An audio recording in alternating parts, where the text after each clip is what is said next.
Hello everyone, and welcome back to another episode of Monster Hunter World Let's Play. We're on episode 15, and we're really near the end. We only have a few things left to do.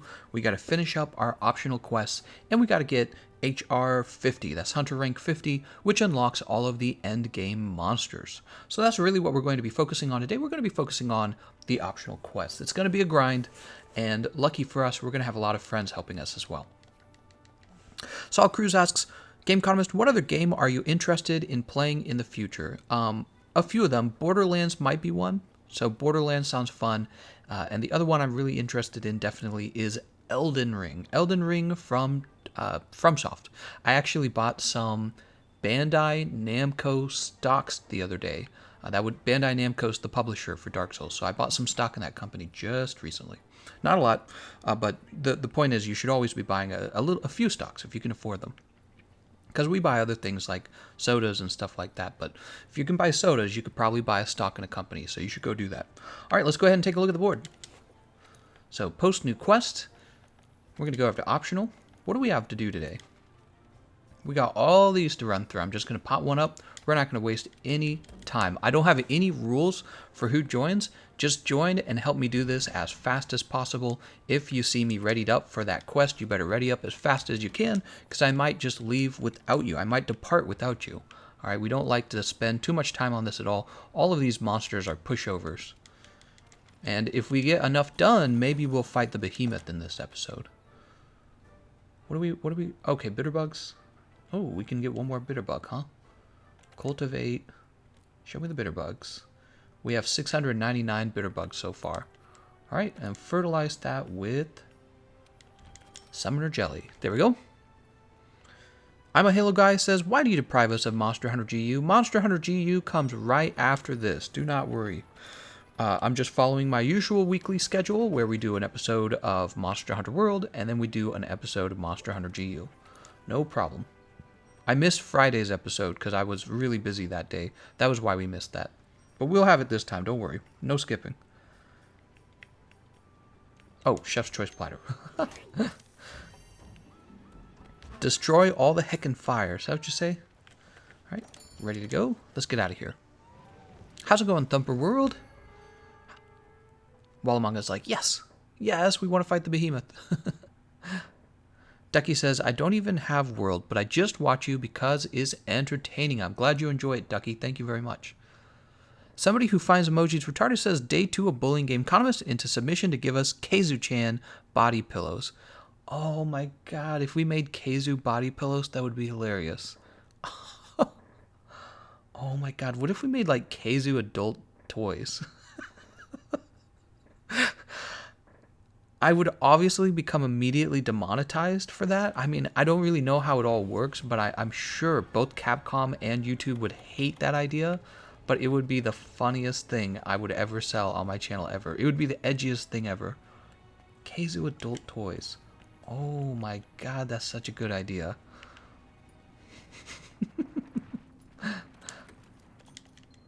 How would I even get somebody... Oops. How would I even get somebody to do that? Alright. Right, I gotta get used to the PlayStation controller again. I've been using the Xbox controller. It's always confusing. Gonna go over here. You said the R word. Oh, I'm sorry. It's because it's in its name. I'll be more careful. I don't want to... This is a Christian Minecraft server, as we all know, and I don't want to be demonetized for it. What are we fighting? I'm going down this way. Oh, I see where he's at. We're not gonna go down that way. Big meaty Keizu comes in large and small.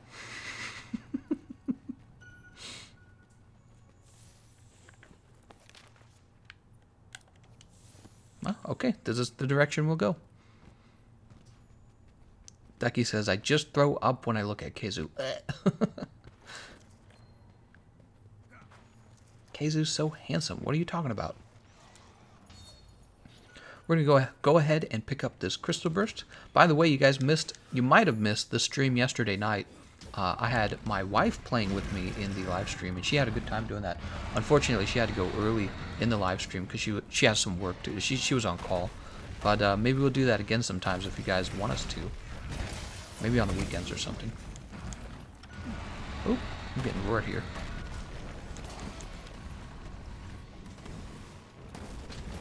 Oh, I'm not. I don't have the charge, so I'm just going to do this terrible hammer move. Let's get that fireproof mantle, says Silent Shawolfie. Yeah, fireproof mantle is pretty good. It helps with the Lunastra, it helps with Kov Taroth, it helps with... Oh, that did hit me. It helps with Teostra. Dang, man. We're gone. Let me hit you. There we go.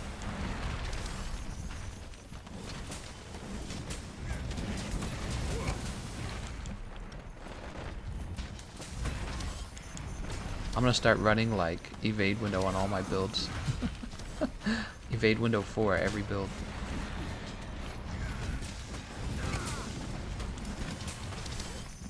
Kill the fiery boys.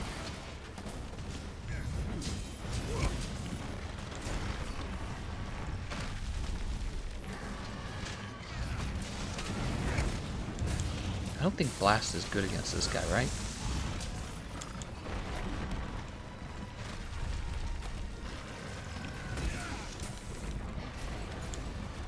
Nice, good job on the falling boulder.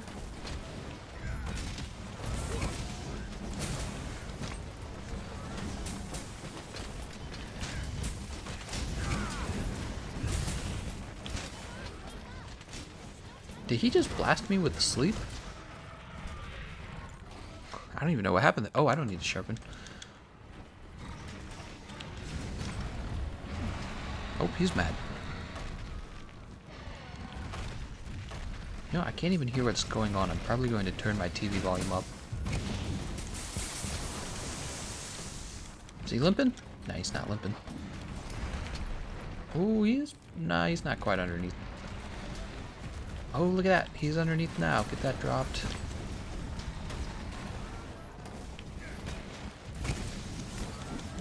Got the charge here.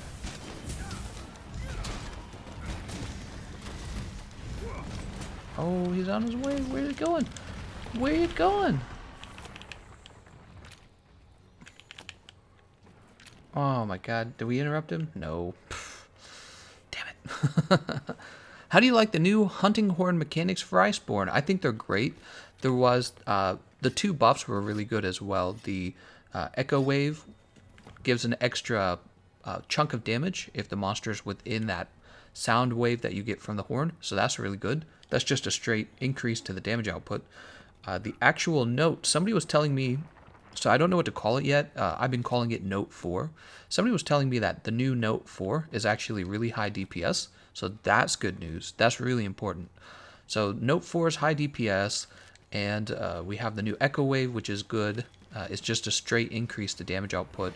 I've been told that there have been smaller to detect buffs to the Hunting Horn that include how fast its moveset is and how quickly you can recover from the moveset. So that's good as well. And then even from a defensive perspective, we saw the health recovery buff, and that looked really promising as well. Like even if you were just trying to play a Hunting Horn build to keep your teammates alive, it's looking pretty good. So hopefully we see the Hunting Horn rise out of last place in terms of popularity.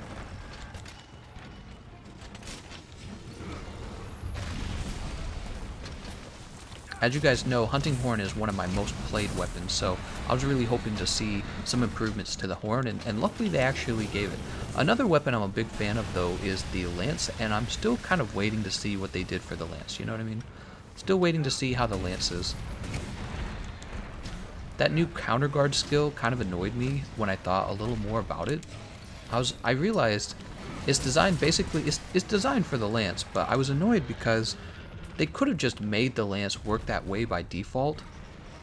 Well, that would just be a straight buff, I suppose. But think of this, right? The lance already has to build guard up. It already has to build guard. Now this idea that you also have to build like counter guard in order to get better damage, it's just kind of annoying. It's just kind of annoying. We will see, though. I am reserving judgment until Iceborne comes out, and we actually know all the different skills. So I'm reserving judgment.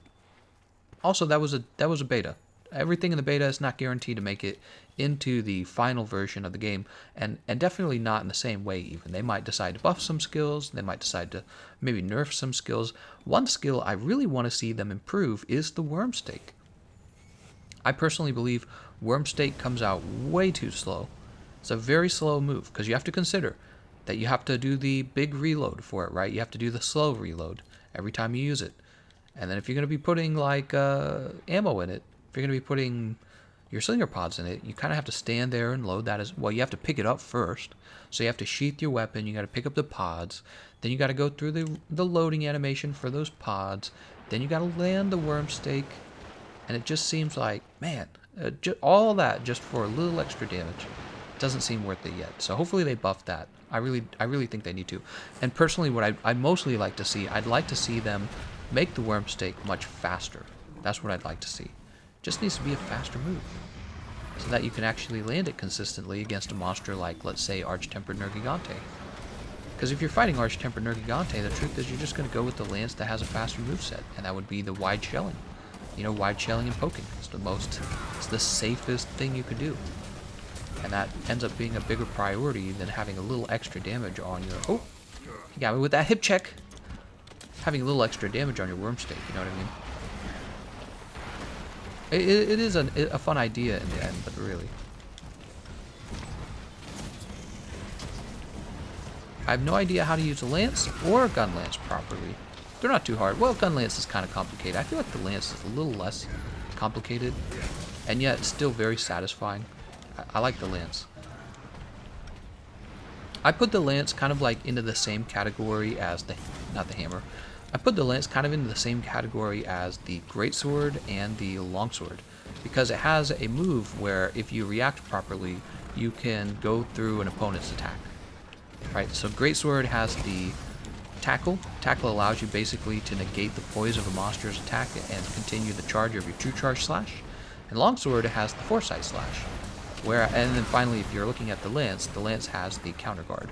So they're all kind of in the same tree of you're waiting to react to a monster's move.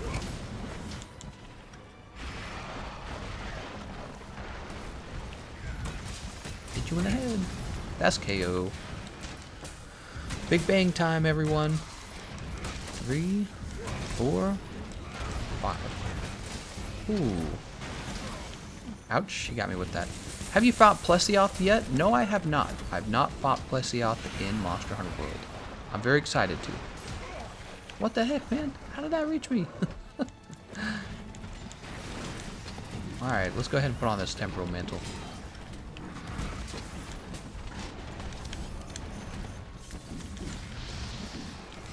Thanks, Thumper World. He says, are you still considering starting up clans? Starting up clan. Oh, I think I mentioned last night that I was thinking of making a clan, and the clan will have all of my people who like make contributions or Patreons, members, get them all into one group, and then I could send out like an invite or something like that to them when I go live, and it would just be much easier to do that. I was thinking about doing that. I haven't implemented it yet, Thumper World. I haven't really decided what it should even be called, but it sounds like a nice idea, doesn't it? Just something, because you guys are, you know, you guys are so generous. I wouldn't feel bad playing with you guys at all. Back when I originally started live streaming, somebody recommended that I don't do that I don't reserve spots for people who are like members of my channel. They're like, you know, if you do that, it's gonna be like, you gotta be, you know, it's just gonna seem kind of like greedy or something. But I don't see it that way at this point, because it's more like you guys are just generous, and I would like to be able to play with you guys, because, you know, it's kind of one of those things where I know you guys are trying to help me if you're directly supporting my channel. So yeah, I don't feel bad about that at all. I just haven't implemented it. It's something I thought of only just yesterday, so I really have to decide how I would do something like that. That weekend was pointless for me. I didn't get to play with you. Oh, that sucks, Elias Moran. Seer, how's his name said? Siren Tall says, Wide Gun Lance even has multiple ways of using it, because though you can poke and shell, you don't necessarily have to. Yeah, precisely. You could do slapstick. You can do slapstick with Wide Gun Lance, right? You could do slapstick with any shelling type. But the wide gun... Sorry, I'm having a drink. But the wide shelling is just such a more... I just want to say safe way of playing, because in between shells you have time to use a hop, use a dodge, right? I guess a sidestep is the right term. In between shelling, you're able to sidestep or guard. But if you're in the middle of a slapstick combo and you're trying to use something like a shelling burst, you're just more likely going to be interrupted by somebody like Nergigante because those moves have a lot more recovery frames.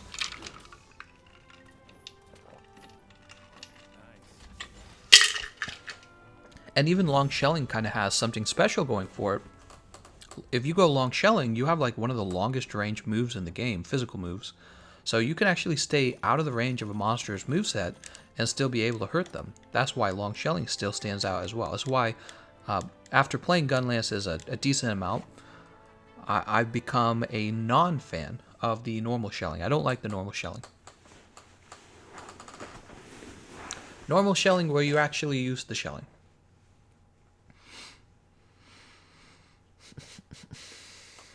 David Larson, Keizu is definitely coming to Iceborne. Don't worry, guys. If Tigrex is coming, Keizu is also on the way.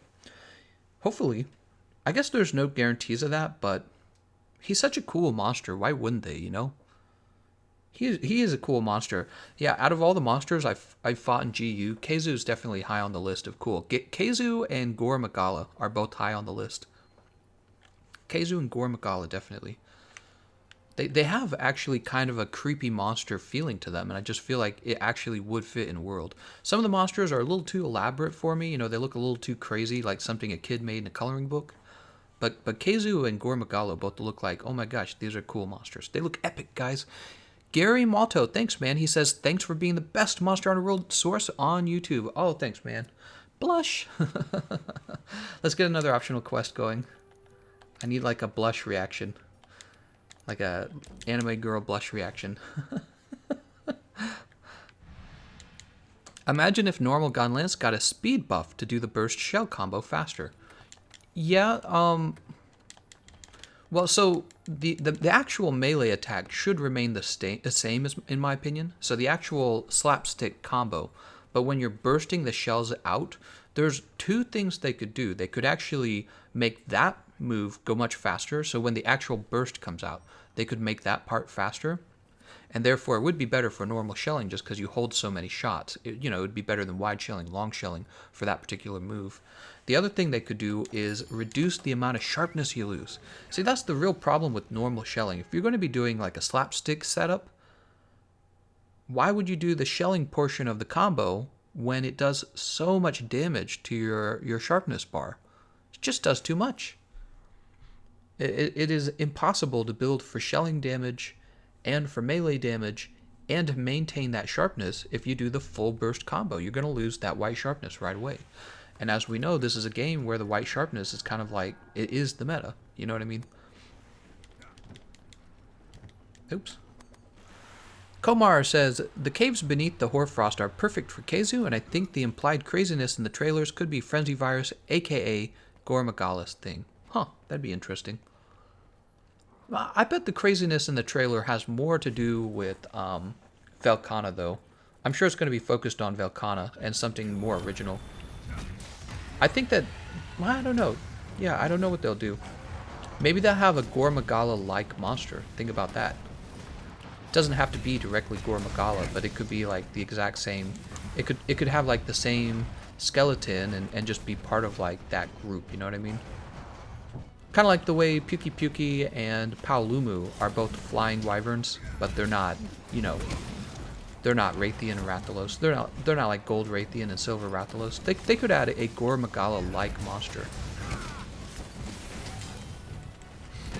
Hope after the next weekend Capcom pumps out another trailer or developer video or anything.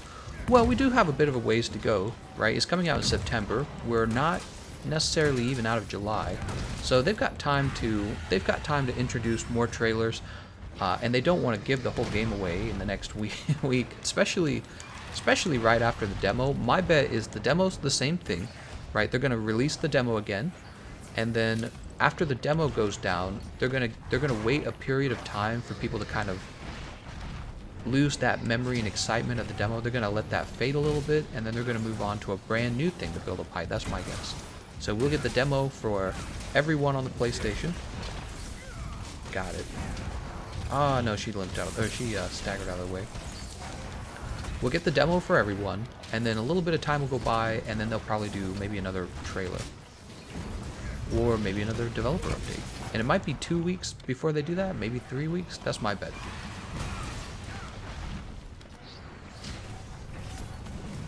Good flash pod. That's my bet anyways. Probably we'll all be busy with the summer festival. I wonder if there'll be anything new at the summer festival. Wouldn't you like to see something new there? They have the ability to add a new event quest, just like they did something special for, remember, what am I trying to say? They usually have some special weapon or armor that they release just for the festivals. In this case, the latest festival, they released like Archtemper Nergigante. Hopefully they have something like that again for the next festival. That's my hope. Maybe they'll have like a, they have the names Lavasia and Greatest Jagras. Maybe they'll have something new like that. Maybe they'll have like an extra weapon you can unlock, you know, like the White Wind's Lance, something like that. The Bird Hammer, whatever that's called. Oh my god, wouldn't it be crazy if they like suddenly released Orochi Kirin at the next summer festival? What if they did that? They could do that. I don't think they're incapable. I think it's a matter of them deciding what they want to release to us before selling us Iceborne. Nice, she's gone. Good job, everyone. Komar says, Nibblesnarf pulls the strings in Iceborne, Velkhana is a red herring. Nibblesnarf, the real OG. Nibblesnarf is the elder dragon that we have to worry about. I would play that. Nibblesnarf in Iceborne.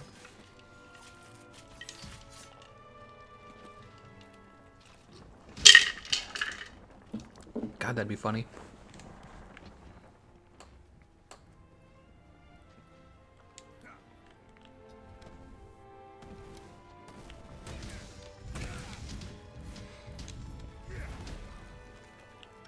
The new event will be fighting all arch-tempered monsters. Well, you never know. They might do something like that.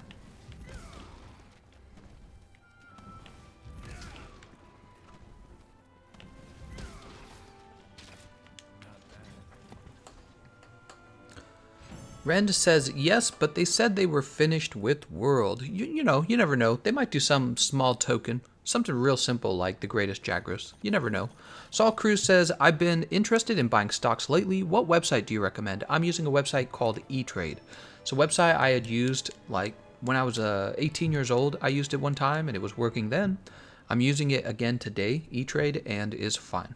There's probably websites similar to eTrade, so you're welcome to do a little bit of research on Google.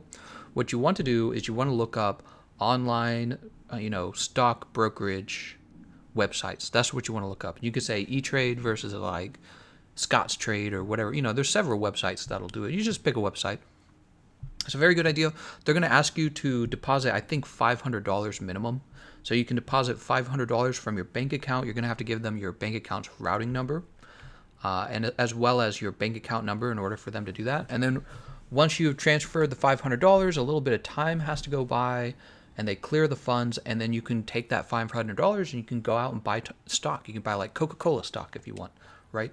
Thank you very much, Christian Alfonso. He says, no new content, just puts them all to work in the PC Iceborne expansion. He just wants that PC expansion sooner.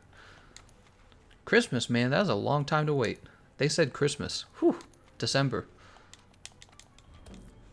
Alright, we're taking down Special Arena High Rank Legiana next. Thank you very much for that donation. So, Ciaran Tall says, Beatotus is just an ice Nibblesnarf. Ah, I wish he was an ice Nibblesnarf. He's really just a Gyrototus. That is actually a better description. He is just a Gyrototus. Thick summoner jelly. We fought Beatotus and we fought Bonbaro, and I actually was disappointed with both of those fights in the beta. I felt that part of the problem might have just been that it was too easy of a fight. But really, when you look at their moves, they're essentially Barrett and Gyrototus. They're the same fight with different skins. So, they're slightly different, but they're just not that different. You know what I mean? It's just not that different. This is basically the same fight. It's like if you gave those monsters 1 or 2 new moves, but they were still pushovers, right? So that was the problem. Now, on the other hand, Tigrex was very fun. I thought Tigrex was the best part of the beta, and he was challenging, and he actually brought new ideas with him on how the fight actually feels. So I've said this before. What Tigrex did really well is you're used to dodging monsters' moves, but he gets so on top of you physically that you're not able to simply dodge him. You know what I mean? Like he puts his body on top of you when he dashes into you so heavily that you can't simply dodge that move to get away from it. You really do have to sheath your weapon and spend time out spacing it or dive evading, and it just kind of introduced a new difficulty to that fight. Like if you're playing the bow, with a lot of monsters, you just kind of evade through their moves very easily. It's not going to be quite as easy to do that with Tigrex. Not quite as easy. Also, the Clutch Claw was interesting, being able to create new weak spots on the monster. After some time, I don't know how I felt about that either. So, being able to create new weak spots actually made the whole concept of weak spots feel less important. Does that make sense? So the fact that you can cause a weak spot on a monster's body kind of gets away from that feeling like a monster has a unique feeling. Let me explain. Somebody brought this up when we were playing Kulf Taroth, and they said if you could use Clutch Claw on Kulf Taroth, could you just not worry about the bad hit zones on her? Right? And I was like, oh my gosh, you probably could. And she's not even a fast monster. You could Clutch Claw her all day, right? She's gonna let you do it. So I was kind of like, could you imagine what Kulf Taroth would feel like if she wasn't that complicated, if she just, all her body was always a weak spot because of Clutch Claw? And I was like, oh, well, that kind of sucks. So I don't really know how that's going to feel, but I already suspect it's going to make all of the monsters feel slightly less unique from each other. You know what makes Lunastra feel like a unique fight is the fact that you have to try so hard to get special builds for her annoyingly difficult hit zone values. In the future, you just Clutch Claw her, and then you don't think about it anymore. That's what the future is going to be like. So I don't know if I like that, actually. The Clutch Claw itself is pretty cool. I thought that what I found interesting about the Clutch Claw is some weapons actually used it very quickly. Like, the light bowgun is surprisingly fast at doing the Clutch Claw. It's real fast. Also, the way different monsters dropped different valuable pods, right? So if you're fighting Anjanath, he drops a Slinger Bomb, and that's actually pretty useful. So you could use the Clutch Claw to get yourself an early... Oops, I didn't want to get hit by that. You could use the Clutch Claw to get an early bomb pod, right? Slinger Bomb. And I thought that was really cool. Oop. No mount. But yeah, I am concerned that all monsters in the future will be rebalanced for the Clutch Claw. So right now, a monster might have like a hit zone value of 40 in order to stop you from being able to get weakness exploit to activate. In the future, for that to work the same way, they might have to drop it down to like 20 because they know you're just going to Clutch Claw them, right? So who knows? Who knows what's going to happen? We'll have to see. Komar says, Beatotus looks cool, but was boring. Bonbaro is too weak, but I love his new attacks if he has the chance to do them. Tigrex is superb. Hope Glavenus and Narga hold up. Yeah, I agree. How does the new longsword ability work? Pretty easily. At the end of a move, you can simply, I believe you hold, is it right trigger and X? I think it's right trigger and X. It's right trigger? Yeah, you click right trigger and X after using one of your moves, and it kind of does like a special sheathing animation, and then you can just you can just hold that animation for a while. While you're holding that animation, you have two options. You can use a type of counterattack, and if it's successful, you don't lose any Spirit Blade, or you can just use a quick little samurai weeb slash, and it just ends the special sheath and does a little bit of damage. It's actually a terrific improvement to the longsword, which is annoying because the longsword is already one of the most popular weapons. So they treat it really well, but then you have a weapon like the lance, and what did the lance really get? It got like a counter grab with the Clutch Claw. I would have much preferred for the lance to get a very cool lance related move, you know? Again, we'll have to see how it feels in the future, but after playing the beta, I already kind of have a more solidified understanding of how I feel about it. Silent Shawolfie says, imagine monsters that, when you drink a potion, instead of healing, the monster drains the healing effect or turns the potion into poison. I don't know. I think that in Monster Hunter GU, there was, what was it, Stink? Is that it? Like a Stink Blight? you could get farted on by a monkey in Monster Hunter GU, and this stopped you from using your items. I thought that would be a better blight that they could add to the game than what you're recommending here, where it turns into a poison, because it would have the same exact effect as making all of your items useless. So you might as well just go with useless. God Terra Boy says, thank God Longsword has been nerfed. That's right. So currently it's nerfed, God Terra Boy, but we don't actually know if these numbers will stay consistent for when Iceborne launches. If you guys didn't know, there was a lot of very kind of like intricate rebalancing of the weapons, and people found this out by running tests in the training room. Jump up to the canteen here. Longsword has a tighter foresight slash now. Really? I don't know what you mean by that. Let's go with custom choice platter. Kongalala poop. That's right. How's it going, Elias Moran? Clutch claw counter is busted though. Is it really though?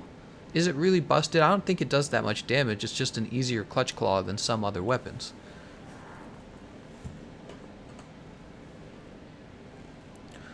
Volvodon. Komar Real says Hunting Horn got buffed crazy. It's mid-tier now and has a chance to get even higher. Well, again, we're still waiting for the full game to come out, Iceborne to come out. A lot of it comes down to what skills we get as well. I would be happy if all the weapons did roughly the same amount of damage, including the Hunting Horn. I think it was a mistake to make the Hunting Horn weaker than the other weapons in order to balance out the fact that it can hand out attack up extra large. Because instead of bringing balance to the weapon, what you did is you made the weapon unpopular.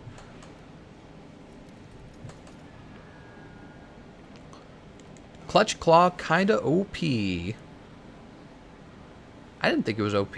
I thought it was kind of weak. Clutch Claw? I thought it was just okay. Remember, whenever you use Clutch Claw, you're giving up time for a different attack that you would have used. So I think there are some weapons that use Clutch Claw really well, but I wouldn't go as far to call it OP. I would say mostly just... Oh, I messed up. I think it could go as far as replacing one of your other moves and leaving you with roughly the same DPS. I didn't see any cases where the Clutch Claw was actually higher DPS. What I saw with Clutch Claw, there were two things I saw with it. The first one is you can use the Clutch Claw to follow the monster into the next area so that you don't have to actually chase after it. And this is going to be useful because when you land, you can just get right back to attacking.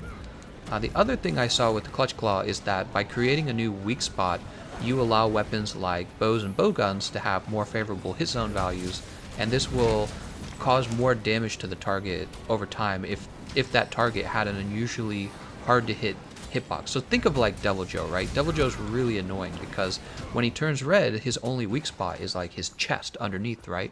Well, with the Clutch Claw, in theory, you would lose damage when you used the Clutch Claw, right? Because you could have been using a stronger move rather than the Clutch Claw. But let's say you do land it and you get it on, I don't know, his tail. Now his whole tail would be this new weak spot that is much, much, much easier to punish. So I think that's how the Clutch Claw actually adds DPS to your fights. And simply spamming the Clutch Claw would actually lower the speed of your fights. You would actually lose damage if you actually spammed it. You need to target a body part that would be a great weak spot, and then once you've turned it into a weak spot, you need to focus on your highest damaging moveset, which is rarely going to be the Clutch Claw. Clutch Claw does an okay little burst of damage. It's just the whole animation, terrible you know, if you actually test it, it's going to be terrible DPS, the whole animation. I don't know, like think of the hammer. At least the hammer, when you use the hammer, the Clutch Claw attack is part of your attack combo, so the hammer might be good with Clutch Claw. There's just going to be small exceptions. We'll figure it out when the whole game comes out, I'm sure. It's a lot of fun. We'll be talking about all kinds of subjects like that on my YouTube channel. So if you haven't subscribed, hit that subscribe button. Do it. Ren says Hunting Horn's motion value for all attacks has been increased according to Grift. Cool. Alex says I was really bummed out when the hammer got almost nothing new at all. Yeah, I feel like the hammer was already in a pretty good spot though, to be honest. Also, I heard that the new airborne skill will actually raise your aerial attack damage by a lot. And hammer is one of the best ledge hopping weapons in the game. In my opinion, it has the most control. So Greatsword, in terms of damage in the base game, Greatsword was just the highest damage.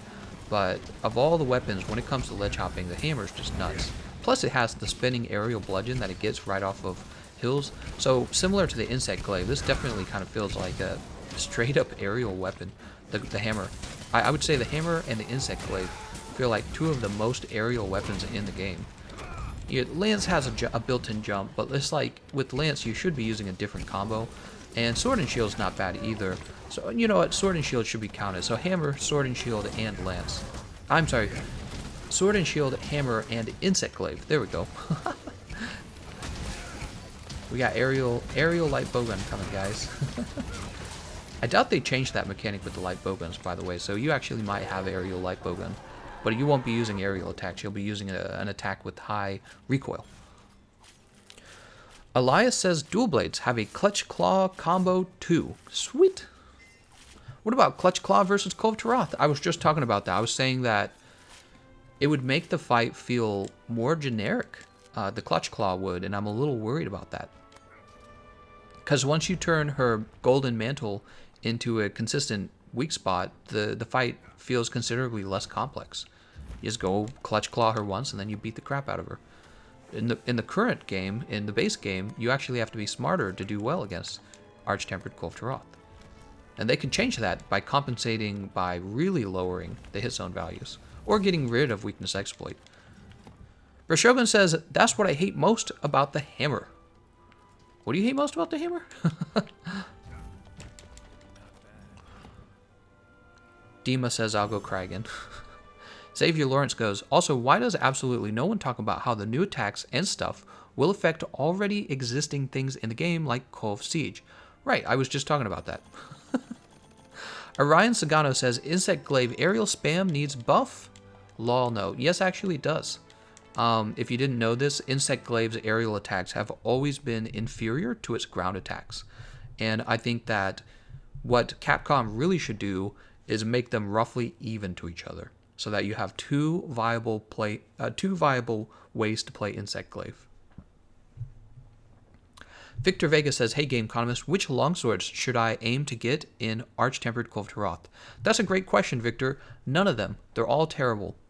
The only great swords that matter are the Wyvern Ignition Impact. This comes from an event quest called Every Hunter's Dreams.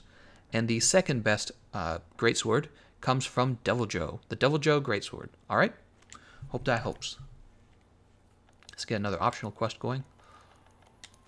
We are just burning through these. Good job, everyone. Komar says, Hammer got silently buffed with the Clutch Claw. The follow-ups on the charge moves and mid-air spinning bludgeon got new animation cancel capabilities to increase stun and DPS. I like the sound of that. I'm a big fan of the Hammer. If you can't tell, I like the Hammer. I might even consider myself a Hammer main at this point. I mean, I do play a lot of the other weapons, and some of them I play more than others, but something about the Hammer is just very appealing to me. Did you know in a lot of video games that I play, especially like fighter games, I usually choose slower, heavier characters, like Dark Souls, right? When I was playing Dark Souls, I was playing with the Greatsword in Dark Souls, and that's, you know, it's a really big, slow weapon. Well, the Hammer feels like that. I also like the Greatsword, but something about the Hammer is more appealing. I don't know what it is. I do love Hunting Horn and the Lance and the Heavy Bowgun a lot too, though. What was your first Monster Hunter game? This is my first Monster Hunter game. Can you believe it? Oh my god. Let's go ahead and get some more Summoner Jelly. Trapper asks, what was that thing you were saying about getting rid of weakness exploit? I've just joined this stream and it sounds intriguing. I was saying that Clutch Claw is going to give you the ability to create a weak spot on any part of the monster's body. And I'm saying this is actually going to dumb the game down a little bit, because currently, understanding the hit zone values is really important for optimizing damage output, particularly because you have to understand how weakness exploit works with the hit zone value of 45. You have to understand that. What's going to happen in the future is you can, I'm guessing, pretty much always cause a weak spot on the monster's body, so weakness exploit is always going to proc, and you don't really have to do any thinking about that anymore. So hit zone values will become less valuable unless weakness exploit becomes an obsolete skill, which I doubt, or Capcom balances the hit zone values around the Clutch Claw. So certain monsters, you can use the Clutch Claw move on it to raise the hit zone value, but it won't get over 45. Dark Souls isn't hard at all.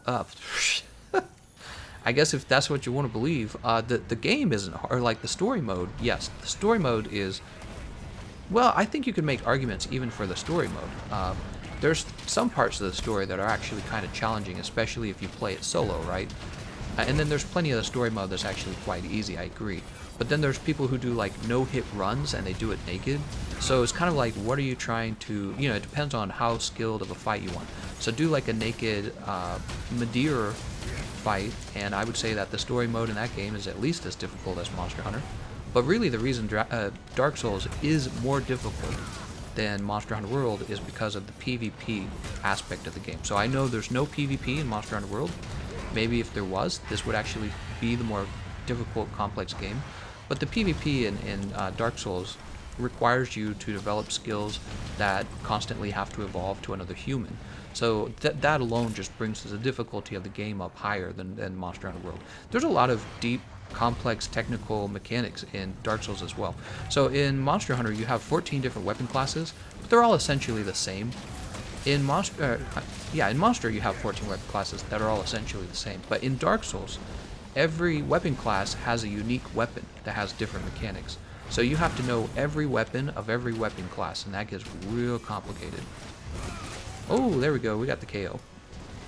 Right, so if Monster Hunter was kind of like Dark Souls, you would have like 14 different hammers, and each hammer would be complex and different than the other hammer. It would have, one hammer would have more range than the other. It would, more weight. There's something called weight in Dark Souls that affects your ability to roll. So there's a lot of small things in Dark Souls. Well, we're comparing two games that are clearly different though, so let's go ahead and move out of that subject. Elias says, I think the Clutch Claw may increase the hit zone by 10.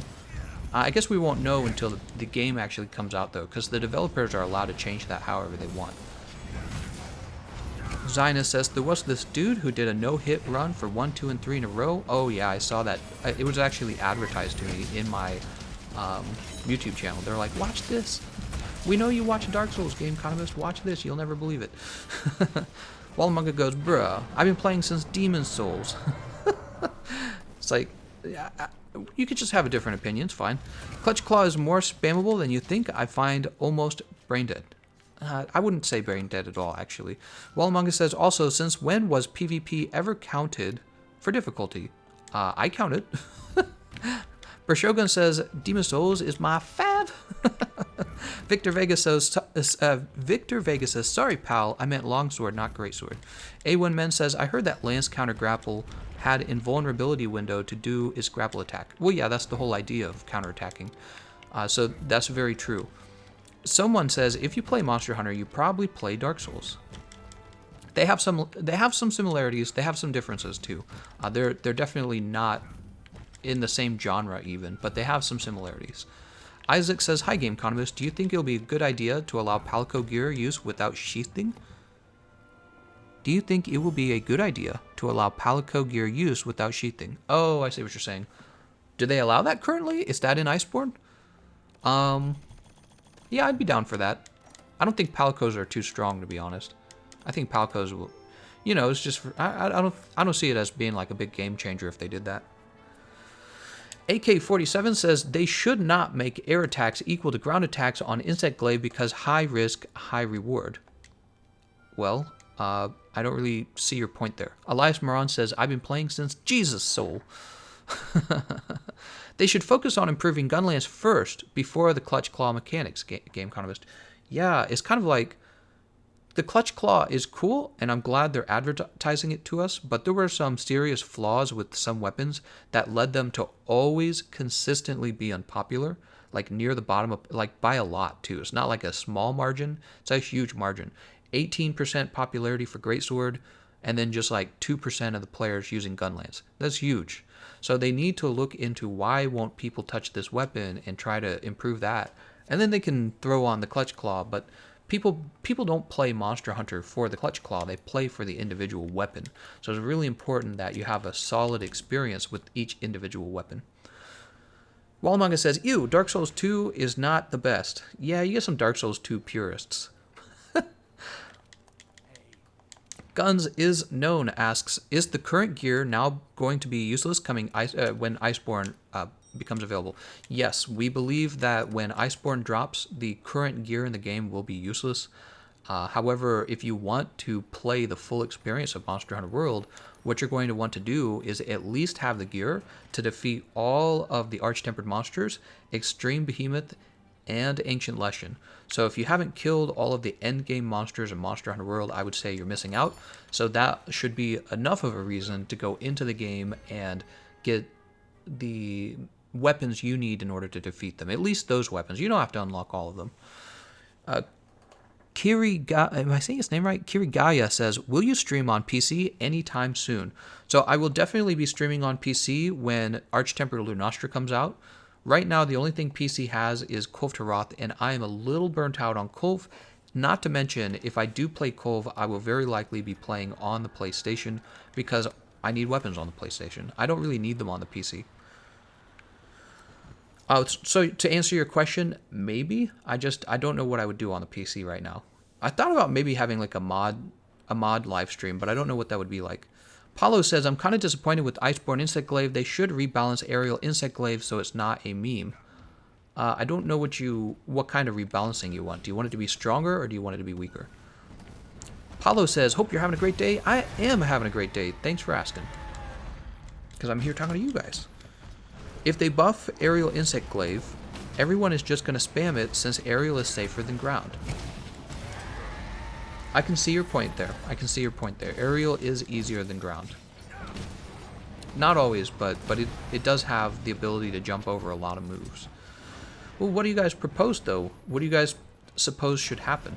Because I can see the argument that you're going for. But I feel like the aerial attacks of the Insect Glaive really is what it has going for it. Also, this idea that it is safer from the ground, I feel like, since I've actually played a lot of aerial Insect Glaive personally, that's almost the only way I play Insect Glaive is aerial. I can tell you that although you're able to use the aerial attacks to jump over some moves, also the aerial attacks tend to have very long animations, kind of like think of the Demon Dance on the Dual Blades, right? So the Demon Dance on the Dual Blades, it's a high damage move. The problem is you get locked into an animation, and while you're in that animation, the monster can punish you really bad. So aerial attacks on the Insect Glaive are already kind of like this. Think about the aerial attacks on the Insect Glaive if you're familiar. They all kind of take a while. So if you jumped toward the monster mid-air, and the monster, like, let's say Arch-Tempered Nergigante decides F you, he's going to hit you while you're in the air, and you're going to take a lot of damage. And you're always going to be knocked down from that. That's a knockdown, right? Because you were airborne first. So there's probably some way for them to balance it. What's important to me is that Capcom makes sure that there's a diversity in player experience. Because that's what I think is very important for video games, that you can have unique, diverse ways to play, especially for an RPG-style game. And this is an RPG-style game. You've got skills, you've got gear, right? You've got loot. So this is an RPG-style game, in my opinion. It's like an RPG action game. It's not like turn-based or old-school RPG. I propose that they approximate the DPS from aerial Insect Glaive from ground Insect Glaive. Walamanga says, AO something, I think he says so, something like making Gunlance melee hits have gunpowder on them that explode for extra damage. What would I do for Gunlance? I would definitely change it so that the Worm Stake comes out much faster. So what you could do is have it so that Worm Stake has the same recovery frames. That way the player doesn't necessarily get to do more damage, so it's not just a straight damage buff. But when you decide to use the Worm Stake, it should just come out immediately and just immediately touch the monster and have that monster get stuck with the Worm Stake. This is very important for being able to aim the Worm Stake at a particular part of the monster's body, like maybe their head on the extreme, like on the Behemoth. If I could aim it right at his head, that would be really useful. And then you could still have, if Capcom wanted, they could still have the long recovery frames, but the beginning of the move, the Worm Stake just has to pop right out, and then you can be stuck in the same amount of recovery frames if you want. So yeah, the Worm Stake's a big deal to me, and the problem with the shelling builds on the normal Gunlance, if they could just maybe speed up the shelling or reduce the amount of sharpness damage they take, right? That would be nice. Now I'm gonna have more of my drink.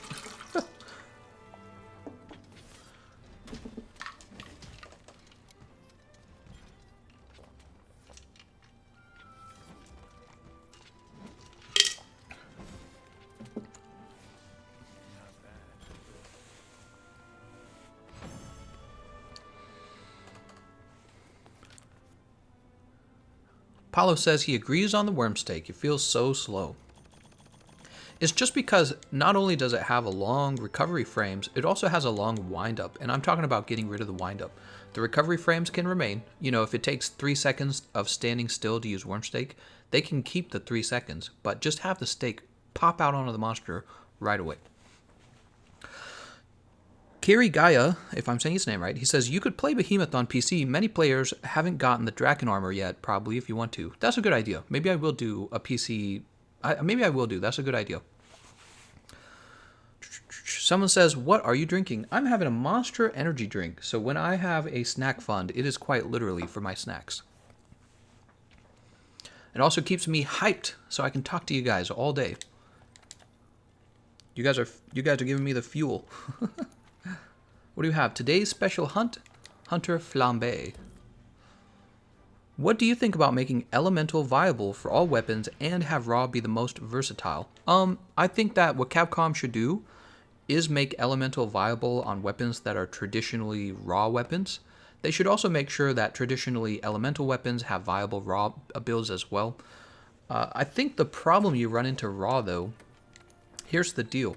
If you get a raw weapon that's of an elemental type, let me explain this better. If you're playing dual blades and you have a raw damage dual blade that does as much damage as, let's say, the best elemental dual blade, so they're equal, the problem is people are only ever going to take the elemental build. There's no advantage to having the elemental build.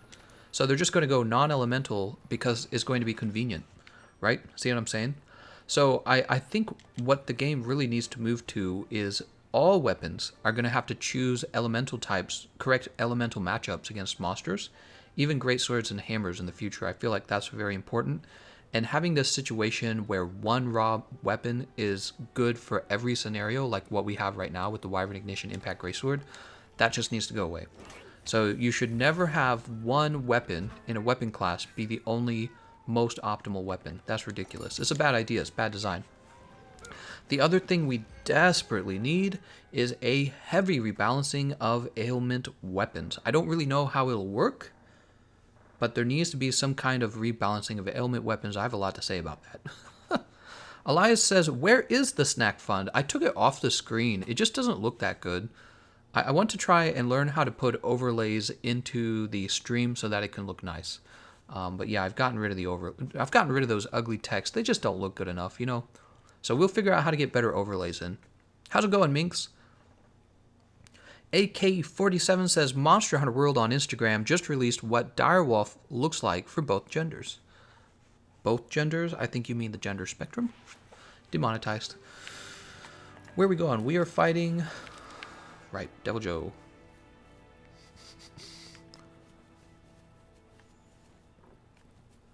Boop. Jumping off. Okay, he's not over here. It's probably going to be this way.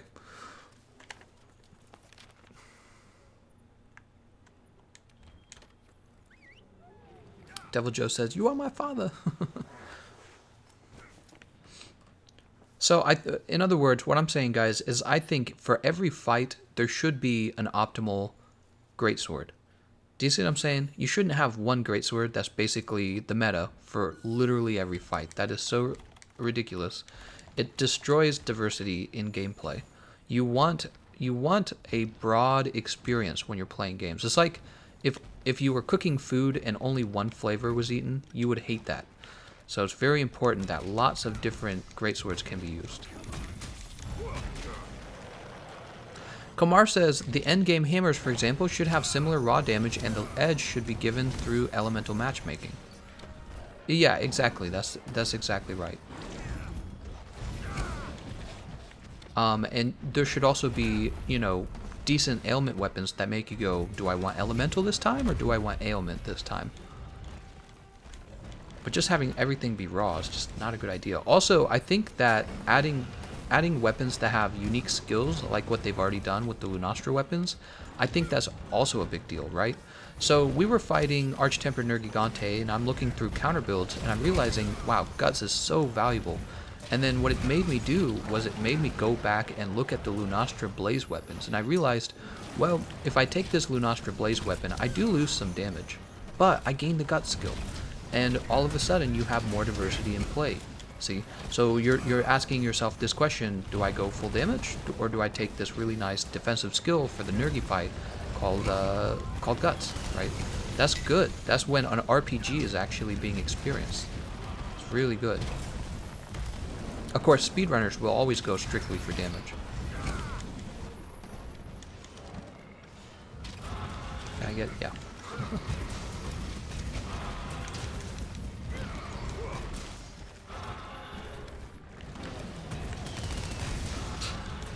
Devil Joe's all knocked down.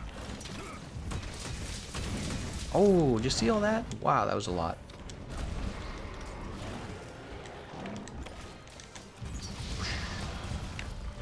Ouch. They should do a monster with bad elemental weaknesses, so a raw option would be good. Yeah, that's a good idea as well. A monster who's pretty much weak to all elements. Yeah, that would be proper diversity in an RPG game.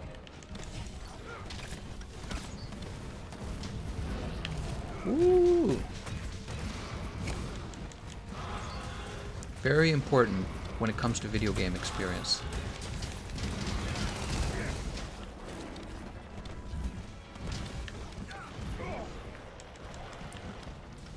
Devil Joe, come back! Somebody got paralyzed. Dima did.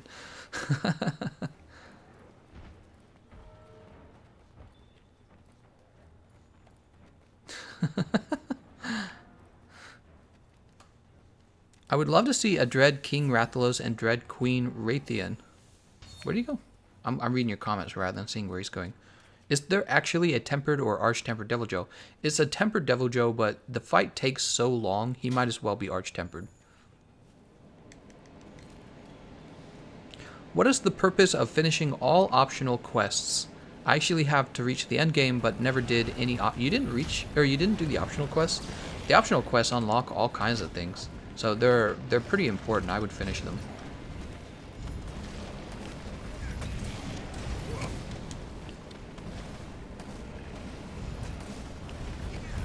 Oh my god, I can't believe that hit me.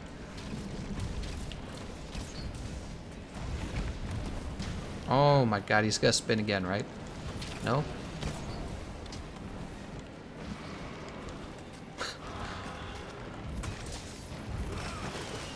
Oh, he only knocked down for a little while there.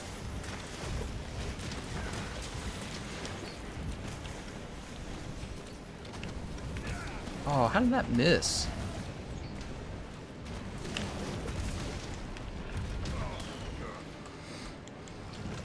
Ailment is currently okay with some weapons. I don't agree. I don't think there's a single ailment I would use in an actual difficult endgame fight, and they need to change that. Not a single one. So they're okay in the sense that you can get an okay, you can win a fight with them, sure.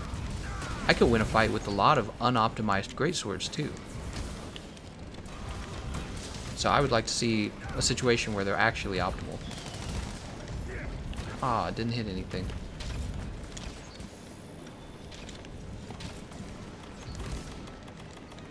Oh, I don't have flash pods, of course.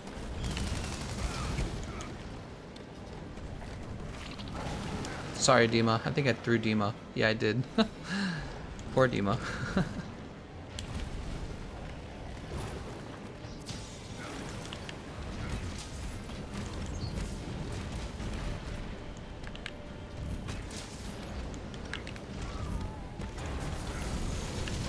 Wow, he still hit me with that, didn't he? Look at who's back. It's me, the Pegaslam Hedgehog. Gotta go fast.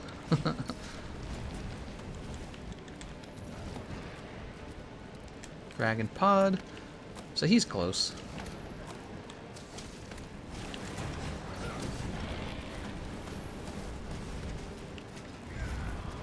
Let me hit that chest. Nope. No chest for me.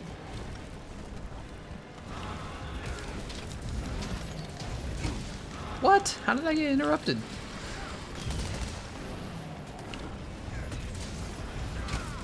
Oh my god, I dealt like no damage to him.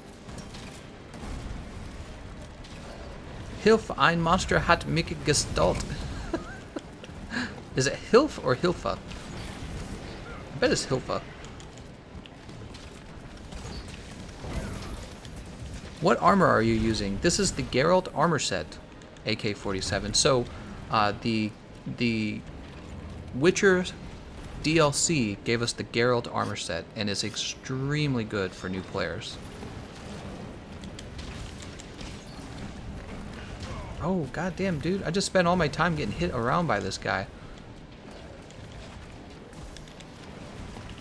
I'm gonna try and interrupt. There we go. We interrupted him.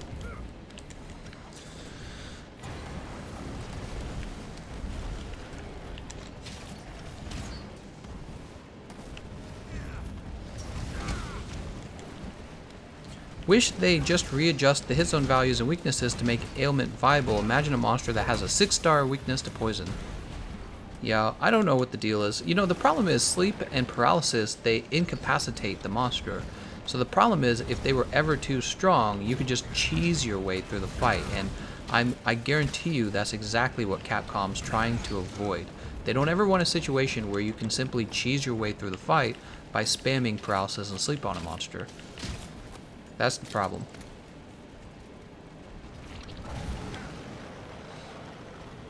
Hilf is pronounced Hilfa. Hilfa. I thought that's what it was pronounced.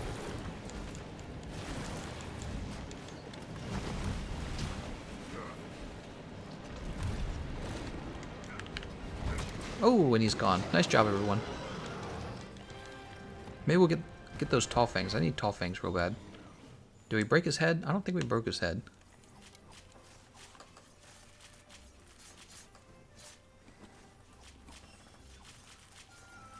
There we go. There's a tall fang. There's a tall fang. We need those tall fangs, man.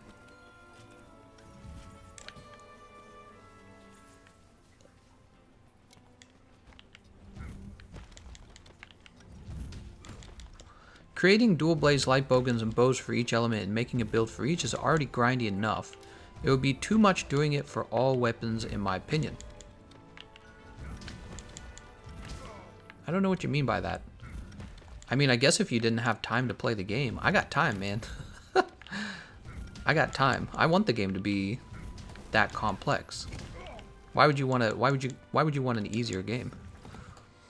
Kiragaya says, how to unlock the White Winds quest that gives you blue research tickets. Oh, I don't know that one. I can't remember.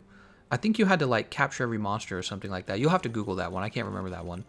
All I remember is I reached the Sapphire Star Guidance, which you get at, I believe, Hunter Rank 100. When you unlock that quest, you get 2 blue tickets every time you defeat it. So I never do the White Winds. I always do that one. So I don't know anything about White Winds.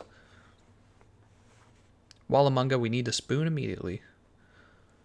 You could change the hit zone values for ailments. Yeah, of course. Kajansak says, there should be no status weapons in the game. The status for Blade Master weapons should work like bow coatings. That would fix it. What Kajansak is saying would actually fix the problem with ailments. I actually agree with him here. So let's see. Let's go ahead and post the next optional quest.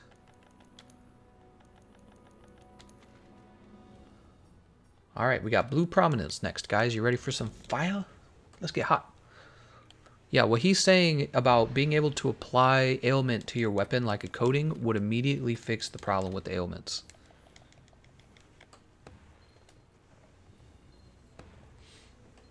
I guess the problem is then there would be less loot in the game, right? There would be less loot. Or how about this? How about this? What if you could actually activate when the sleep and paralysis kicks in for your weapon? So you know how currently you have hidden element? What if in the middle of the fight you could activate non-elemental boost or free element in the middle of the fight? So think about this. I got like the sleep hammer, right? I got the sleep hammer. It's my favorite weapon, right? Let's say for the first 75% of the fight, I just run non-elemental boost. And then I can click a button on my hammer and trade out non-elemental boost for free element. That would be cool, because then I would use the actual ailment in the last 25% of the fight.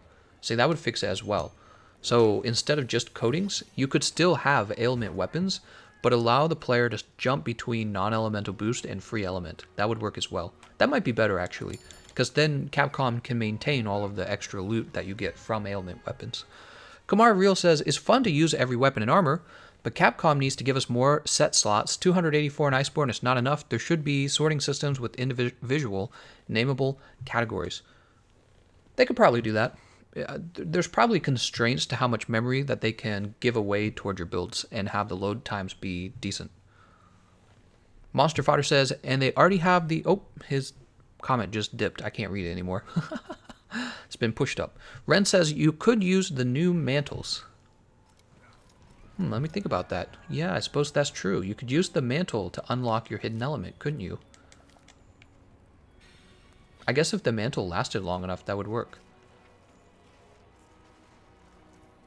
Oh, she's going to be way over here.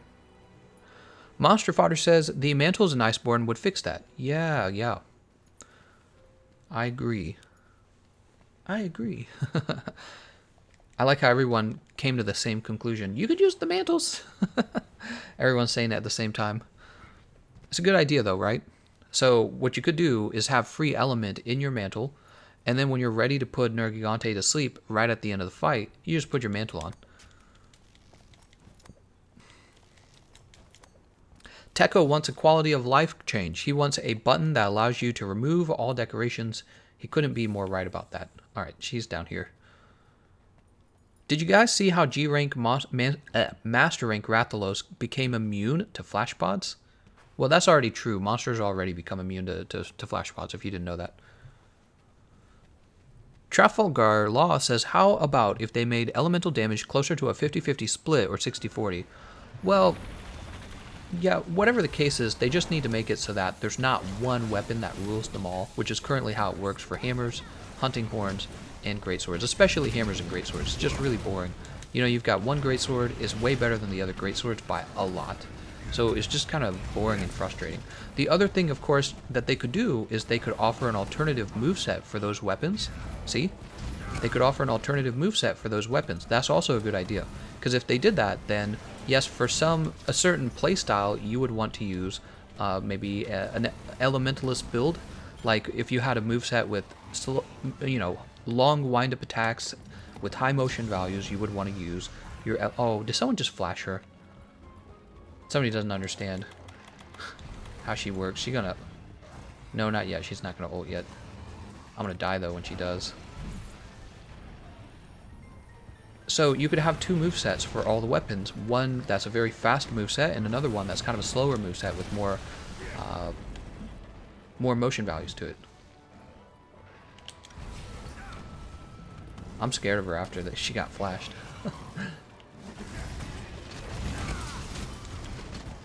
Oh, there she goes. Well, you kind of have that actually with the Insect Glaive already, by the way. Insect Glaive's aerials attacks are better for elemental damage.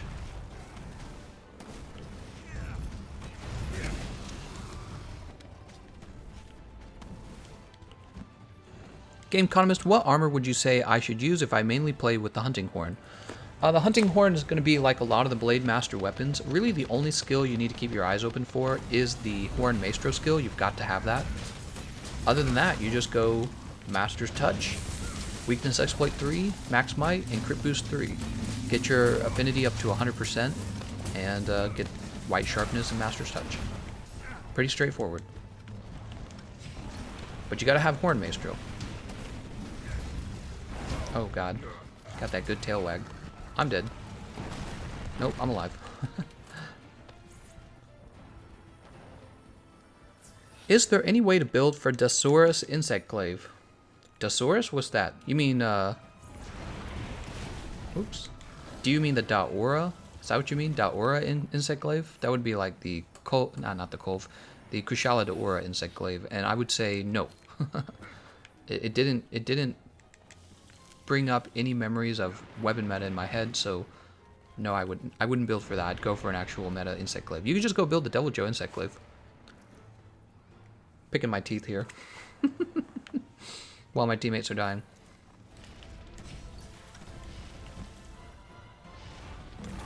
Oh, here comes, guys. No, it's not actually.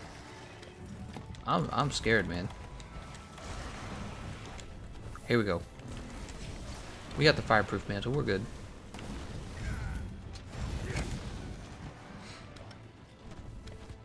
What happens when you flash Luna? Wow, there's still people who don't know. When you flash Luna, you get her closer to using her ultimate. So first of all, when you flash her, she doesn't actually fall out of the sky, so there's no reason to use it right there. And then she also becomes powered up. So flashing Lunastra makes your fight strictly worse. There's never a reason to flash her unless maybe you're like playing by yourself and you're going to intentionally trigger her ultimate so that she'll reset and not have her ultimate. That's the only reason you might flash her, is if you're getting rid of her ultimate. You should never flash on a team. Never. Imagine a Gormagala versus Glavenus Turf War.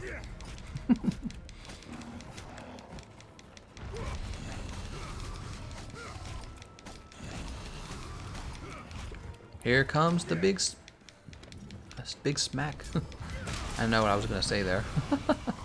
Sometimes my brain knows what direction to go, but it doesn't have the words, you know what I mean? I end up saying something inappropriate. I didn't hit her head there, it's really sad actually.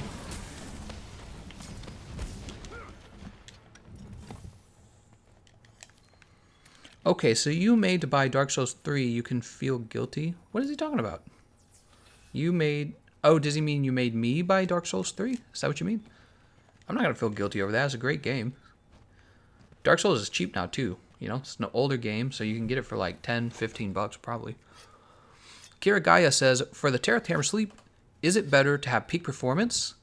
Or should I exchange peak performance for maximum might for full affinity? Well, you should be able to pick up Agitator. Instead of peak performance, you should be able to pick up Agitator and 100% affinity using the new Nergigante armor set. So that's what I would do.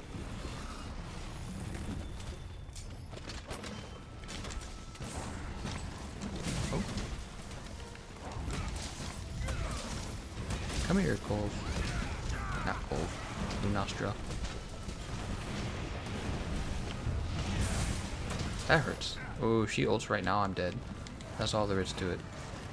I'm just gonna run away and heal. Running away and healing. Because I will not be bringing my team down. See what I just did there, guys? If you are a newbie playing with the strangers, it is your responsibility to run away and heal when you realize you're very close to wiping a life out. Okay, it's your job to do that. So don't worry too much about damage. I know it's very tempting to do lots of damage, but your teammates can do lots of damage for you here, and they need you to not die. Actually, another thing I can do, is there a white mushroom over here? I'm gonna grab this mushroom real fast. We're gonna have a cool drink. I forgot, cool drinks are actually really important for the Lunastra fight. Yeah, cool drinks are important for that fight. That's why I'm losing so much health. Ooh. Looked like she was getting ready to ult.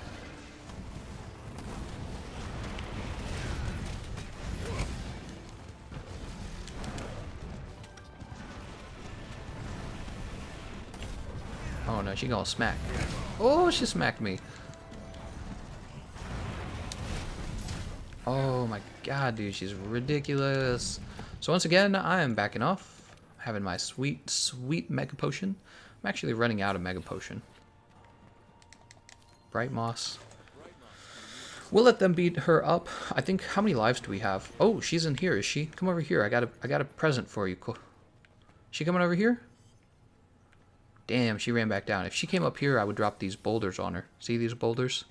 It's a knockdown and it's damage. How's the stream going? It is going very well, Peerless Rain. Thanks for asking. We've been talking all about how to create more like diverse experiences in the video game. We've been talking about how do we balance raw damage, how do we get ailments to work properly in a meaningful way. We were talking about, what else? Maybe making it so that you can't just have one good raw weapon for all of your fights. Those kind of changes. Let's go ahead and grab fresh items. There we go. Particularly, we need that potion.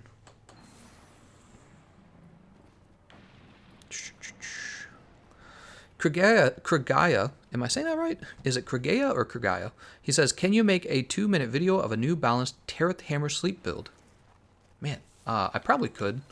There's a lot of videos I can make. I'm looking for a video editor, by the way. If any of you guys want to edit videos for me, reach out to me on Discord. I have 4 guys right now. They're trying to recreate a video of mine that I've already made, and they're doing this in order to show me that they can edit a little bit. So if you're interested in doing something like that, if you're interested in editing with me, hook me up. You gotta talk to me, and we will get videos out better and faster. Because maybe if I had an editor, maybe I could make what you're talking about. But right now, I just don't have time to do it, because look at what I'm doing. I'm talking to you guys. I'm going to do both. I guess if I could clone myself, that would work as well. Would the clone want equal rights? Would I be the main clone? How does that work? Like, do the other clones go like, well, we have equal rights to all your stuff? Or do they go, we're going to get our own stuff? Oh, man, if she was only closer to that ledge. Do you think a humanoid monster would be a fun fight? We already have one. It's called the Ancient Leshen. And yes, it's very fun. I love the Ancient Leshen. I think he was a terrific addition. It's very clever too, because, you know, one of the problems that Capcom had in Monster Hunter World is that they don't have enough skeletons in the game. So what did they actually do? They took the human skeleton, right? Nobody thought of this, but they took the humanoid skeleton from our characters, right? That's already in the game, and they turned it into the Ancient Leshen. What a great idea. And the Ancient Leshen fight was not just finally a different skeleton for the fight, but he was also difficult, and he was complex. So they checked off all the boxes for that fight. They did really well. Very clever. It's one of the reasons why I think that Capcom is going to be able to do well with Iceborne, because they've shown that they can create... Come on, guys, let's go stand under the boulders. I think that's what we're trying to do here. Let's get under the boulders. Why are we having so much trouble with this fight? Is it because I'm not doing enough damage? This fight's gone on for 11 minutes now. She's not arch-tempered. She's not even tempered. You know, she's not even tempered, guys. Yeah, we should be getting the fast kill on this fight. Smack you in the head. Can we get a KO? Oh, she's trying to sneak away, and I don't have any crystal burst. Show me the crystal burst. Good job, guys. Good job. Oh, and there's the KO. Nope, that is not a KO. Oh, it is a KO. Okay. And she's gone. Nice job. Nice job.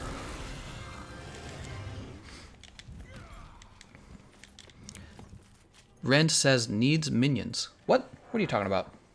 Who's got a minion?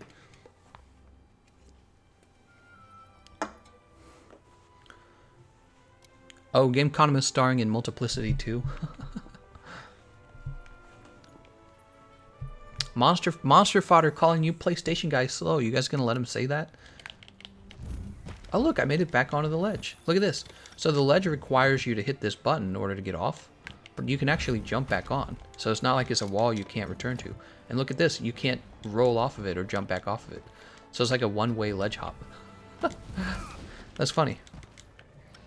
They could make an elemental humanoid monster which could temper with the environment. That would be fun as hell. Well, I don't want them to overdo humanoid monsters either. I think that the Ancient Leshen was a really cool exception, but there shouldn't be too many humanoid monsters. Maybe like one more. Just one more tops, I would say. I think that Ancient Leshen really worked because he was from a different game. You know what I mean? Humanoid monster in Iceborne. I don't know what that would look like. That'd be a little strange. I'd rather have them bring in like the gorillas and apes and everything that I've been fighting in Monster Hunter GU. That would be a better move. But like a truly humanoid character, it only worked with the Ancient Leshen because he's from The Witcher. So he doesn't quite fit into the Monster Hunter world, but you're okay with that because he's not from Monster Hunter World. So I don't know if I don't know how that would work if they kept adding them. While Among Us says he was like, am I doing enough damage? As he walked around collecting. Well, we've been running through these fights, but that fight took an especially long time. While Among Us says I was trying out a new build, so I was a bit slower. Oh, I see. So, in other words, Walamanga says it's all his fault. Infernal Monarchy. Let's get it done. This is in the Wildspire Waste. Easy time. And you know what? Because I know Blast doesn't actually do too well on these monsters, let's drop this hammer. We're going to take the Hunting Horn again. It's going to be this one right here, the Heavy Bone Horn. Is this still not augmentable? Huh, strange. Also, what about decorations? What do I have for those?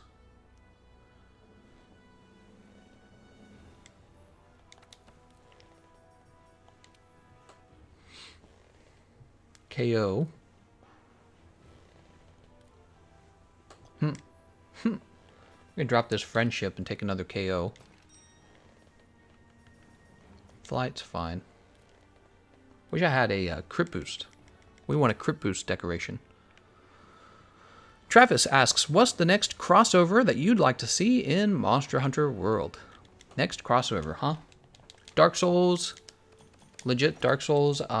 But the problem is, if they did a crossover with FromSoft would probably be like, can we do Sekiro or can we do Elden Ring? That's what FromSoft will say. So they're not ready for that. Pokemon, but Pokemon is on the Nintendo. So Nintendo's going to be like, your game's not on the Nintendo, so we're not going to do that. Okay, so those two are scratched off. How about Minecraft? You guys ready for that good Minecraft crossover? You have a Minecraft crossover where you can have like a diamond sword and a bow, and the monster you fight is the Ender Dragon from Minecraft. How about that? Realistically, because I don't think they would do that. There's a bit of a too large of a difference, right? Could you even imagine like Minecraft Steve showing up in Monster Hunter World? It'd be a joke. They'd be like, all right, now things are really weird. I suppose they could do it if they want to. I like how he says Elite Night set for Monster Hunter World. Man, I'd say Dark Souls is their best option. Give us Midir. There's probably others too, but Midir would be so cool. Midir Elder Dragon, please. Midir Elder Dragon. I'd do that in a heartbeat. The only problem is Dark Souls is such an old game. I don't know if Capcom wants to do a collaboration with an old game. Wouldn't you agree? It would be a good crossover. It would. People would be hyped for that. I think people would be really hyped for that.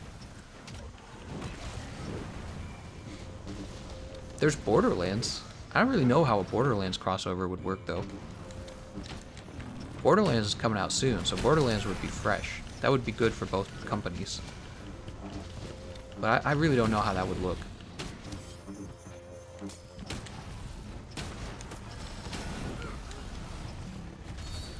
Alright, let's beat up on this guy.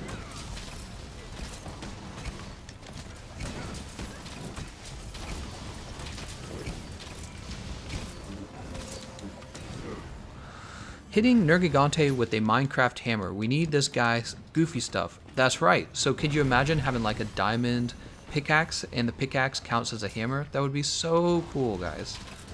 It would be memeable. That's important. Don't you want memes? It would be memeable. It would be very creative, and a lot of people enjoyed Minecraft when they were younger. But you know, another problem you have with the Minecraft crossover is not only would it be really unrealistic for the realism that you find in World, not only would it break that realism, Minecraft is a Microsoft company, and Capcom just finished doing an exclusive demo for PlayStation. Something tells me PlayStation would be like, could you not do that, by the way, that crossover? So that's what I'm thinking.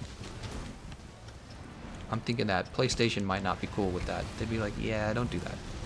Minecraft's exclusive to Xbox. Or not exclusive, I'm sorry, is owned by Xbox, so they wouldn't like that. Xbox would love that. Xbox would be like, hell yeah. Hell yeah, we need to sell more of these games. I'd be fine with it, because I think it would actually be funny. I wouldn't care who owned it. Nintendo, Microsoft, PlayStation, it would be funny as hell. You know what I mean? That would be hilarious. David Larson, Mr. Clean crossover. Mr. Clean. Let's name another one though. Maybe there's another one. It feels like they can't do anything with Nintendo because Nintendo's just not on. Nintendo just doesn't have Monster Hunter World, so they just can't do Nintendo crossovers. And sadly, that actually takes out a lot of ideas, in my opinion. I think it does, because this game, I feel like it's almost a Nintendo type game, you know what I mean? It kind of fits in with the Nintendo feeling. Ooh, good old Nintendo. You guys know I was a big Nintendo fan with Heaslade. You guys know I was a big Nintendo fan before I bought an Xbox, right? So I played on the PC when I was a kid, lots of PC. Then I got into Nintendo, and then finally I got into Xbox because I was turning into a big boy. And Nintendo was kind of like too young for me. I was like, I want to see 3D boobies. And back then I wanted to play Halo. That was it. Do you guys remember buying an Xbox because of Halo? Halo was a big deal back then, but now it's not. They could do, what if they did like a Destiny crossover? Would that be, I don't think that would work, would it? Destiny? That's a third party. I'm trying to think. Cyberpunk crossover? I don't like that idea at all. I don't think that would be a good idea. Cyberpunk. I mean, I'm sure actually it's possible because they already worked with the Witcher team, right? They worked with that team. But Cyberpunk, it just does not feel like Monster Hunter at all. Like the Ender Dragon from Minecraft would feel more like Monster Hunter than anything out of Cyberpunk. Cyberpunk's like a totally different genre. Not just like gaming genre, I mean like it's a totally different like time era kind of thing, technology thing. You're like in the super future. They would have to like go back in time to be in Monster Hunter. Borderlands though, what do you guys think of Borderlands? I feel like Borderlands can work.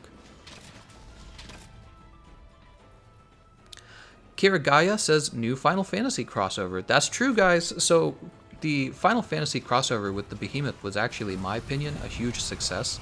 And I think that they could easily just do another crossover with Square Enix, and it would also be a success. So they don't really have to go to another franchise. They could just be like, hey, you want to do another one of these? And they'd be like, yeah, why not? You know what I mean? What about Bloodborne? Bloodborne's getting pretty old. Dark Souls is old. Dark Souls 3 is old, you know what I mean? That's what I was saying. So, like, if I was FromSoft, I'd be like, look, ask me again when Elden Ring comes out. That's what I would do if I was Dark Souls. That'd be not Capcom, that'd be Bandai Namco, FromSoft. And if Capcom came up to me and said, we want you in our video game, I'd be like, that's cool, but you know what, I'm working on Elden Ring right now. So we're gonna keep working on Elden Ring, and when that comes out, ask us again, because we need to sell a bunch of that. We're done selling Dark Souls. Dark Souls is old now. Now we're gonna be all about Elden Ring. And I might be okay with Sekiro if I was Bandai Namco. I'd be like, okay, we'll do Sekiro. We got to sell Sekiro DLC in the future soon, so yeah, you could raise the profile of our game Sekiro. So if I was FromSoft, I'd say you're going to do Sekiro or Elden Ring in the future. So that's my bet for FromSoft. I wouldn't be surprised if they've already talked about it with each other, these companies, because it feels like Capcom's Monster Hunter has been all about these crossover events. They've gotten quite a few of them if you really think about it. There's a lot of simple small ones, and then there's really big ones, right? There's really big ones like the Witcher crossover, the Final Fantasy crossover. There's been some big ones. So they're all about those crossovers, and I could see them already having talked to the companies, so they've probably already done sorting it out. Skyrim, that is a good one. I totally forgot about Skyrim. That is probably a very good choice for Capcom. Skyrim Elder Scrolls is a Bethesda third party and is playable on the consoles, PlayStation and Xbox. And that company is working on the next Elder Scrolls, right? So they have a game in coming in the process. So that is very possible. They could do a dragon right out of Elder Scrolls. That would work fine. Yeah, I totally forgot about that one. Thanks for reminding me of that one. How about Doom, guys? Doom crossover? Now, I would be hyped for a Doom crossover. I think that would actually be really fun. I think, however, it's another one of those things where kind of like Cyberpunk is simply too different. You know what I mean? It's from too different of a universe. Oh, I guess. Yeah, it really is. You know, because Doom is all about hell, right? Doom is actually very gory, and it's all about hell. This game is not like that. That's the problem. You can get away with Minecraft because Minecraft's very family friendly. You know what I mean? And this game, I'm sure Capcom is selling this game to kids. There's no blood in the game. I played GU, right? Monster Hunter GU. There's lots of blood. In Monster Hunter World, there's no blood. So this is a family-friendly game. I don't see Doom coming in. Doom's too mature. So Doom's a no. Elder Scrolls is a serious maybe. I could see Elder Scrolls. Elder Scrolls and Borderlands. Those two are probably pretty viable. What do you guys think? This kind of wasteland, like look, we're in a wasteland. That looks just like something right out of Borderlands. I mean, look at this area. This might as well be a map in Borderlands, you know? So you just get a big monster from Borderlands and you're done. Borderlands crossover, and we got bowguns in the game, so we could be like, oh yeah, check out these bowguns. Right from Borderlands, right? It'd just be a gun from Borderlands. So I could see that happening. Monster Hunter X Candy Crush. What about Hello Kitty Island Adventure? Yeah, there we go, the good stuff. That's what we're all asking for. He knows, this man knows what we really need. Yeah, I always joke about that game. I should actually live stream it. What do you guys think? Hello Kitty Island. I could probably find like an emulator on the PC and play it. Also, I've really considered doing a Let's Play of some old Game Boy games called Advance Wars. Would you guys be down for that, or would that be a bad idea? I would suspect it would get almost no audience, but it is really an old favorite game of mine. So I haven't really considered it. I don't know how watchable it is, though. God, it's a fun game, though. Gameconomist, Persona 5? I don't really see it. I don't think Persona 5... I mean, they could do a crossover with really any company where they just do, like, skins. Right? Like, they could have Persona 5 skins or whatever. But I don't see, like, any kind of monster coming out of that fight. Alright, we're good. Look how fast our health comes back, by the way, because of this Geralt set. Check that out. Geralt set OP, guys. I'm like level 10. I'm level 10, and I'm doing fine with this Geralt set. So get that Geralt set. If you're a brand new player, pick that Geralt set, and don't even worry about your decorations, because you're going to have weakness exploit. You're going to have weakness exploit, and you're going to have attack boost 4. Saul says, whatever you stream, I'll be there. Lord of the Rings, huh? Pokemon Let's Play, huh? Well, with the Advanced Wars, we could actually finish that in like a few days. That's why I was thinking about it, because it'd be very fast, actually. Just an old Game Boy game. Someone's like, Advanced Wars was lit. Did you know someone that I was like extremely skilled at Advanced Wars? Like, I used to study people who would play it competitively in like tournaments. And then I would try to get S rank in every single mission quest. So I play that game religiously. One of my favorite games of all time. Mega Barrel Bomb. Why did I just spend these? I don't have spare Mega Barrel Bombs. I'm poor. Boop. The guy with the bow got knocked down.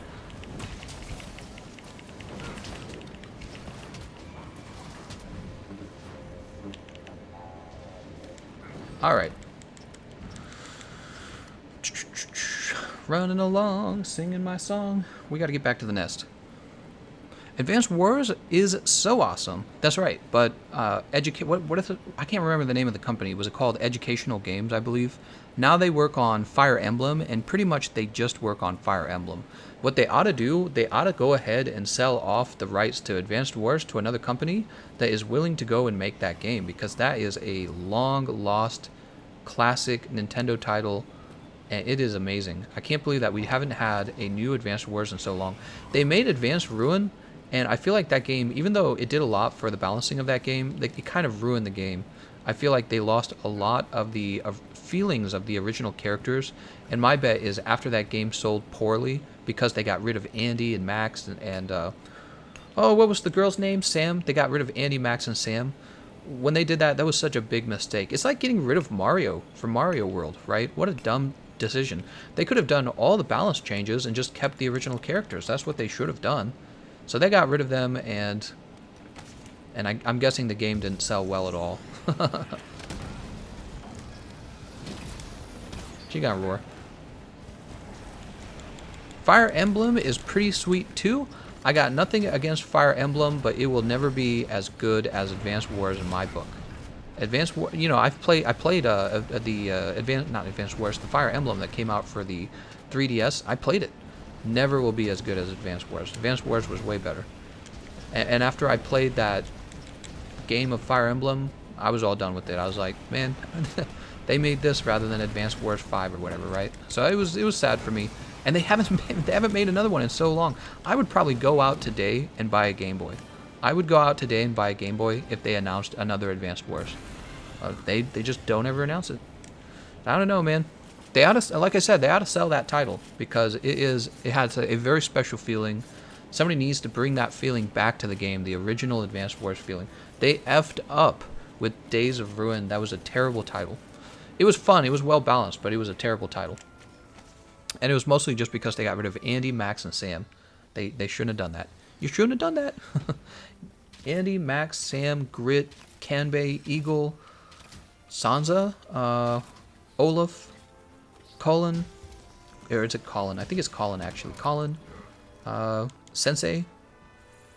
Was there a man named Hashiman, or was he the merchant? I can't remember the name of the merchant. And then they had all kinds of bad guys. They kept rotating through bad guys, but you had like Hawk. Sturm needs to come back. Damn, Sturm was fun. Sturm. There was the girl who did the environmental. I can't remember her name actually. They had some cool bad guys for Days of Ruin. Yep. I don't know what they were thinking with that though, getting rid of Andy, Sam, and Max. Alright, so that was the end of that quest. How far are we into this? We're an hour and 36 minutes. What HR are you at right now? That's a great question. Let's go ahead and take a look at that. Oh, actually, I can watch it here on the replay. What level? I just reached Hunter rank 40. We're getting close to HR 50.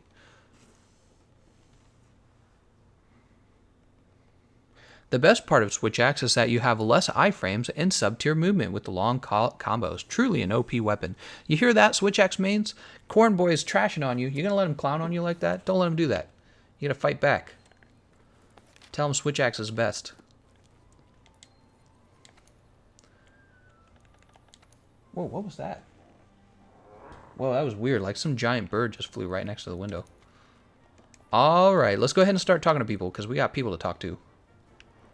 Who's got an exclamation point over their head? I promise you somebody does. Let's run up here. We are all out of the optional quests, but that doesn't mean there aren't more of them. We just need to unearth them. Monster Hunter X Metal Gear. I don't know about that.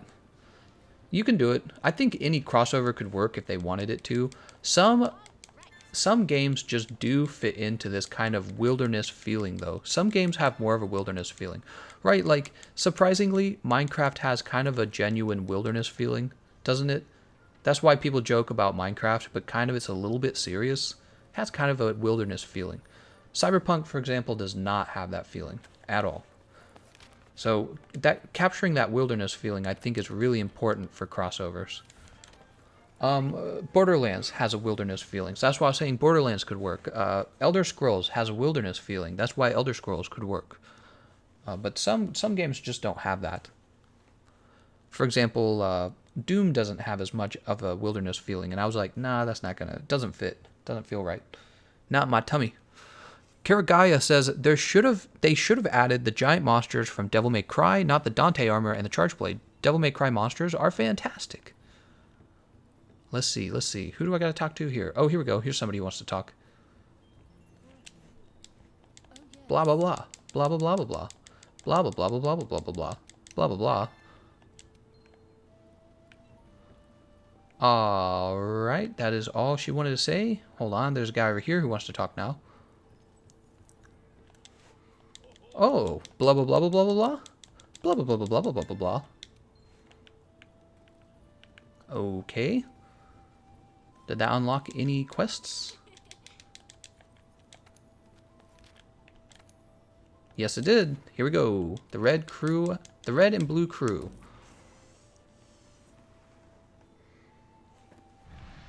Get that login bonus real fast. Whoa, 3 energy drink.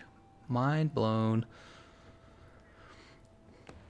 You need to capture most of the monsters to truly complete the optional quests. Alright, good tip. What about Ark Survival? Ark Survival isn't a large enough of a title. It needs to be larger. Kumar Real says, Metal Gear had a lot of wilderness and awesome robots. Yeah, I mean, there's just no real robot fights in this game. I wouldn't do that. Cornboy says, they are actually called corn males. Thank you very much. The Lonely Turnip says, Bayonet crossover? I don't know. They could probably do that, but Bayonets, isn't that a Nintendo game? And again, this game is not on Nintendo. I'm not in favor of a Bayonet crossover there. That sounds kind of weird. It's like if you told me they're gonna do a, yeah, I don't know. They could do Bayonet, I'm sure. He needs some milk. What are you talking about? Gameconomist. DMC doesn't have a wilderness feeling. It has demons trying to attack the player. Yeah, I don't know about that then. Did you know I've never actually played Devil May Cry? What?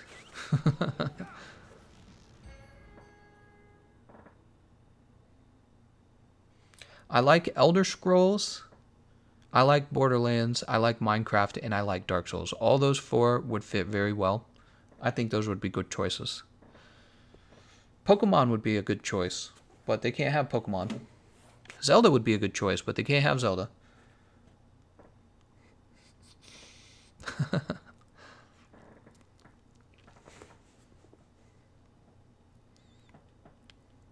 Senor Chicano's like, Bayonet? Kupo King boss fight, huh?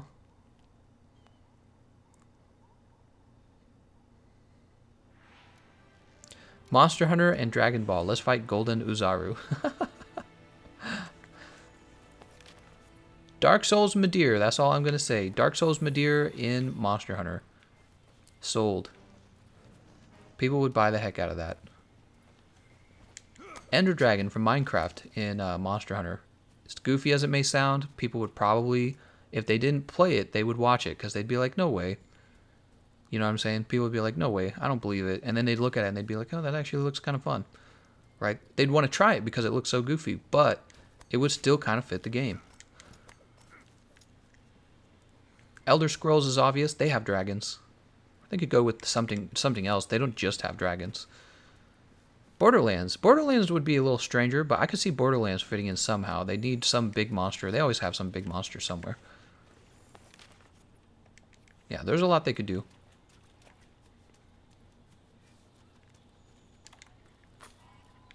Where are you going to? Did I get him? Nah, I didn't get him. Hold still. There's two of them. Wait, is that a special one? That one looks slightly different, doesn't it? I can't capture him. Oh. I want him. Got him. Oh, he was special. Look, Forest Teryx? Teryx? I don't know how that's pronounced. This is a flash bug, right? Yeah, it's a flash bug. When you've played the game so long, you recognize the various beetles. That's crazy. In GU, you can get Link and Mario armor. That actually makes sense. The problem is, once again, we do not have this game available on the Nintendo, so I don't think Nintendo would do that crossover. They'd be like, you know, you don't sell your game on our console, so why are we letting you use our brands? That's what I think would happen.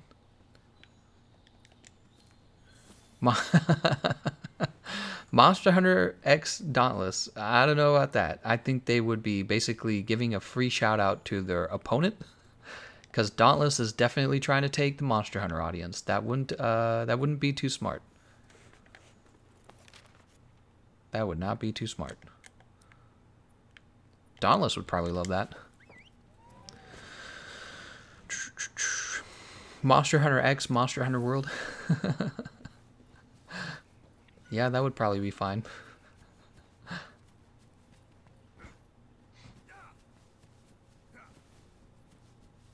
Here comes the hammer smash.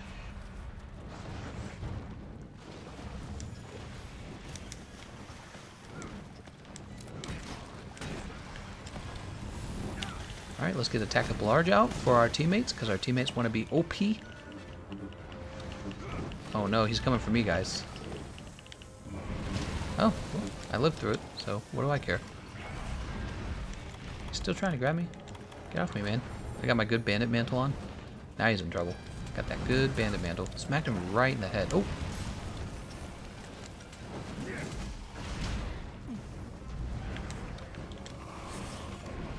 Here, I got this good capture net. Got him! Did you see that knockdown from the capture net? I know you guys were impressed. Don't tell anyone that secret that the capture net's actually so good it just knocks monsters right out of the air. It's just our little secret, okay guys? Don't tell anyone. Whoa! He is running into me. Monster Hunter X Fortnite. Oh god.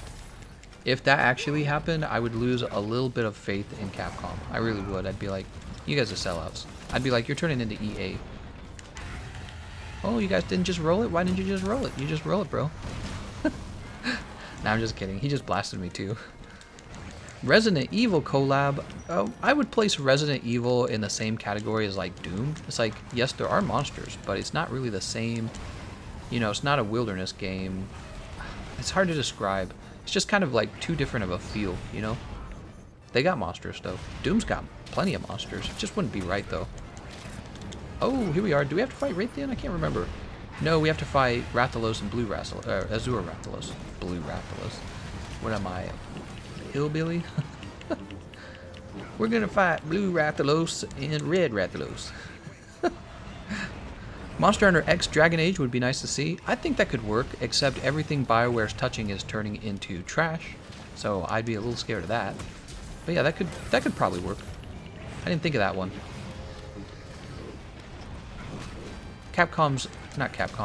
BioWare's on this pathway of figuring out how fast they can ruin their brand. They're like, how fast can we screw everything up for ourselves? We built all these amazing brands. Now how do we destroy it? I think BioWare doesn't like themselves anymore. They need a hug.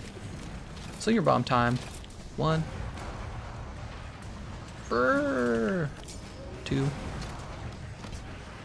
Brrr. 3.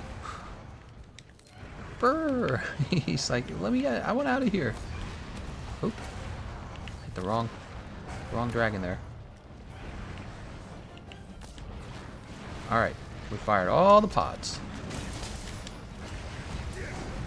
That was a nice little flinch there. He would have hit us otherwise. Is he going to roar? Nah, that's a roar. That's too bad. I was hoping he was going to shoot a fireball, actually. Commence stabbing. It's actually a good one. That's a good call out. Commence stabbing. That's exactly what you're going to do. We need creepy monsters. Well, yes, we need creepy... Oh, wait, those are greetings. I'm trying to use my whetstone. I'm sorry, guys. Trying to sharpen here because we still got to fight Blue Rathalos. Take this bandit mantle off. Dem Crispy Link says, yo, I just joined the Discord. Hey, thanks, man.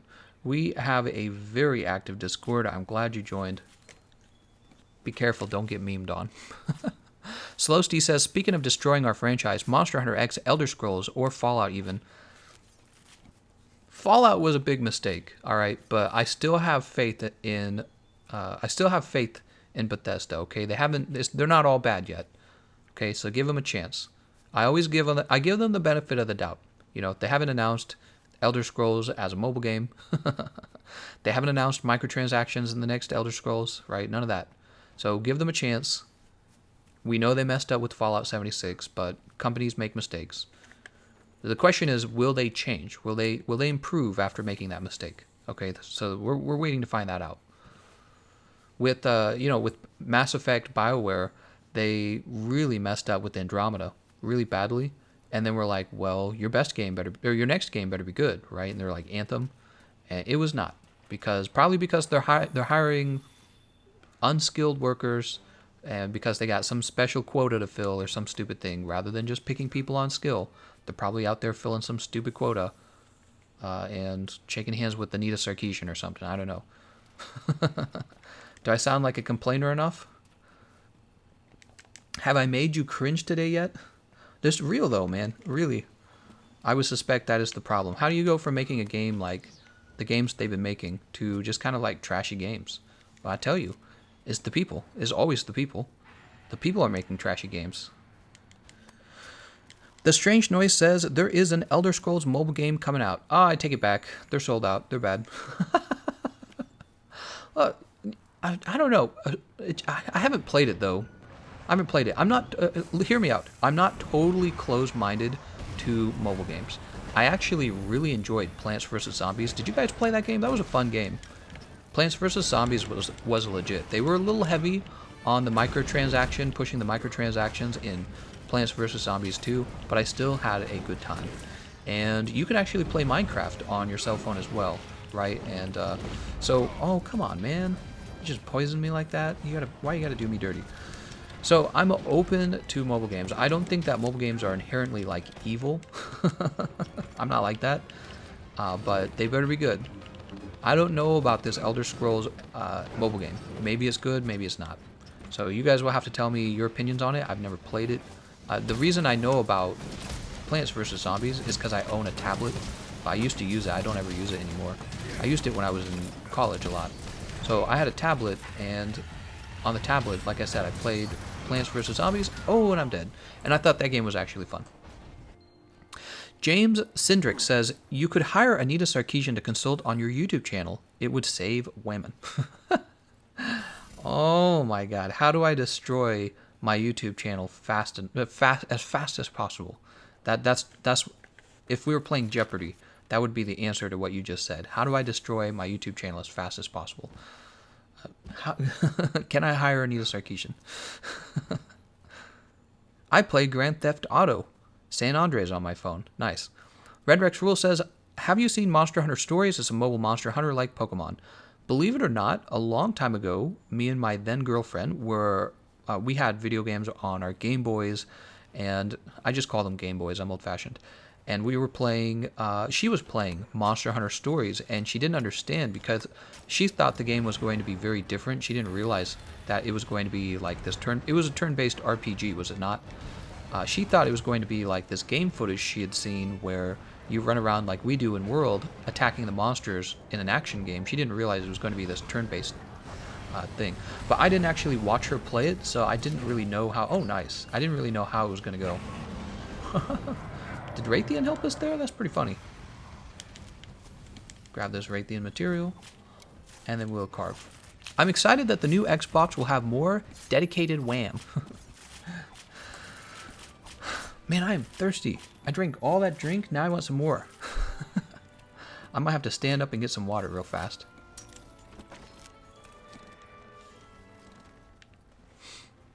Who is Anita? She is queen. Anita is queen. Dude, she's like the devil.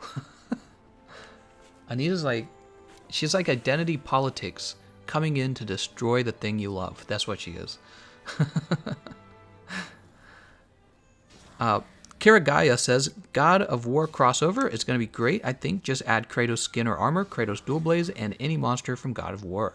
You're right, that could actually work. Oh, but here's the problem. So if they did that crossover and they actually invested a lot of resources into it, players on the Xbox wouldn't be able to play it, I'm guessing. It would be exclusive. Unless Sony was like, yeah, let the Xbox players play it. But even then, Microsoft could be like, nah, we're not going to accept that. You can't put that on our console, right? Just like the way PlayStation goes, oh, Minecraft, well, since it's owned by Xbox now, you can't play with players on Xbox, even though it would be very easy to let you do that. So these companies, you know, they try to control what brands are on their consoles. So I could see Microsoft blocking that. That's the problem. It'd be like, so I could have already recommended like Master Chief DLC for Monster Hunter as well. It's never going to happen.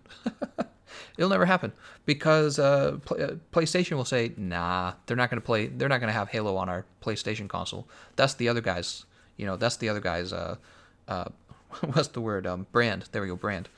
Mascot. And if you bring your opponent's mascot onto your console, your players, your community gets to build positive regard for that mascot. So that's the problem. They would never allow that. That would be bad for them. And they are not into doing that. PvP in Monster Hunter sounds way stupid. Well, I always, from the beginning, whenever I've suggested PvP, I've always said they should try to, if they ever try it, they should try to do something like, what am I trying to say? Oh, like Evolve, where it's the monster who's being controlled by player, the monster being controlled by player, versus like, who knows, like 3 hunters or something fun like that. And it could just be a small controlled thing. I think it could be fun. It could be an experiment to see if the, you know, if you don't try it, you don't know if you like it. So it could be like a little experiment for the community to try. All right, what are we doing here? We are completing deliveries. Here we go. Heck yeah. Got Eastern Camp. Don't have that. Don't have that. Don't have that. Lava Nugget. Fatty Tomato. Ancient but fresh, huh? Oh, we don't have that. What is that? Grand Gaju Whisker? We can get that easy. Thunder Sack. What are all these things? Wisdom of Sabi? Spirit of Sabi? Bro. Strength of Sabi? Bro. Foundation. I need Black Diablo's Carapace. Fight of Sabi. Bro. Wisdom of Homari. Am I saying that right? Breaking out the brigade. So those are for layered armors, I'm guessing. I just gave up stuff for layered armor that I'm never going to wear. Well, we are at exactly an hour and 55 minutes. Let's go ahead and collect these bugs. Look at all those bugs. Get that nice jelly going. Who doesn't love jelly? Yeah, I shouldn't have given up those parts for layered armor I don't even need. Alright, so we got all these optional quests done, but we're still missing some optional quests. That's why it's not orange, it's silver. So we're missing optional quests is what's going on. What we need to do is we need to get the behemoth started with the serious handler. And do we have anything else? Let me run around real fast. These guys don't want to talk. That's fine. Just run up here. See if anyone wants to talk up here. Favorite? Arch-tempered? All the arch-tempereds are my favorite. What are you talking about? I love all my children the same, said every lying parent. Let's go ahead and talk to this armory lady. Well, I work at the armory. Challenger mantle. Alright, the mantle no one uses. How about you? Do you have anything to say? He doesn't have anything to say. The research center. We got to jump back over there and see if the lady wants to talk to us again. I bet she probably does. All right, he don't want to. Yeah, we're gonna jump back over to the research center. Da-da-da. Do you remember Satan in the confession voice chat? It was me. Ha ha ha ha. We had to mute you, man, because we couldn't talk. You were making too much noise. Trapper says PvP in Monster Hunter already exists. At the end of the hunt, players often fight by launching each other into the air. I thought you were going to talk about the arm wrestling in the Gathering Hub. Arm wrestling exists. It's a real fight. I always joke I'm going to host like a $500 reward arm wrestling tournament. What do you guys think of that? Good idea? Oh, here we go. Somebody down here wants to talk.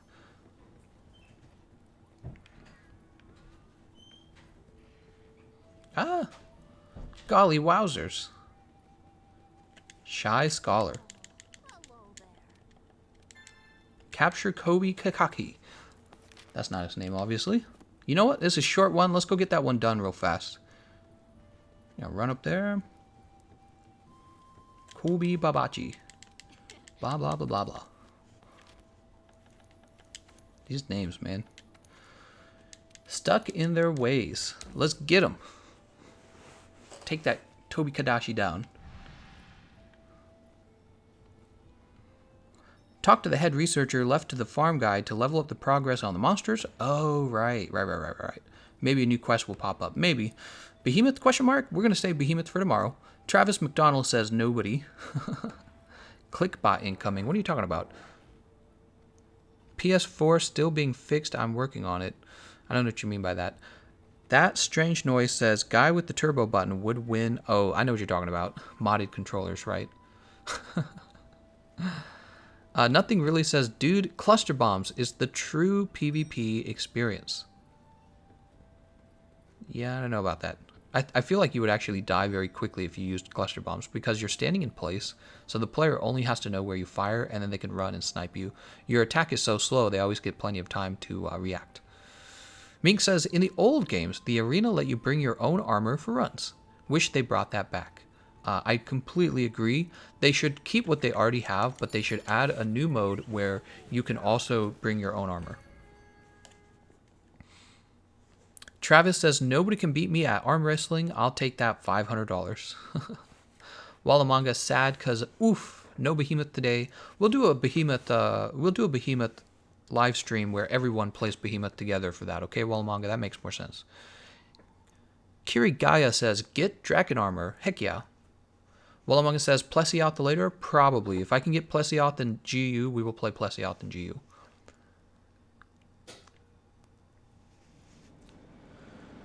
Falafel Play says, I can beat turbo controllers.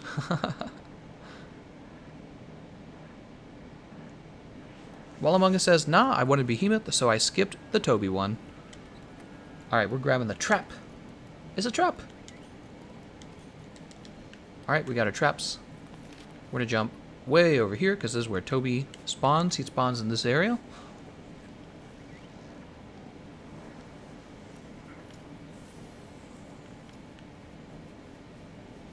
Doodaloo-doo.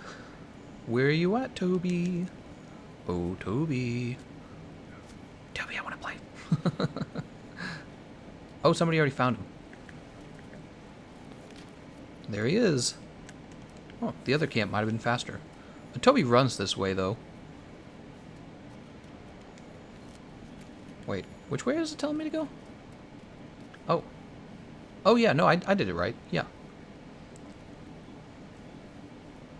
We have to fight a Ganktor? How do I say that name? A Ganktor? It's a weird name. I don't know if I'm saying that right. And Duramboros. Duramboros, at least that name makes sense. I can understand that.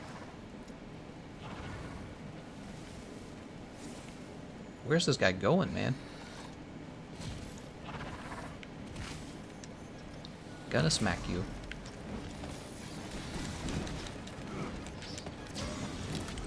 Oh, time to smack. Boop. Oh, please don't hurt me. He gonna hurt me. Alright, the team gets attack up extra large. That's how that works. And then we need our self-improvement buff. Self-improvement buff time.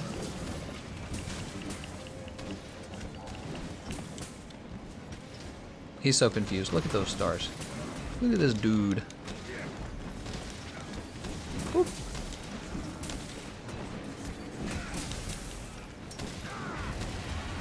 Come here.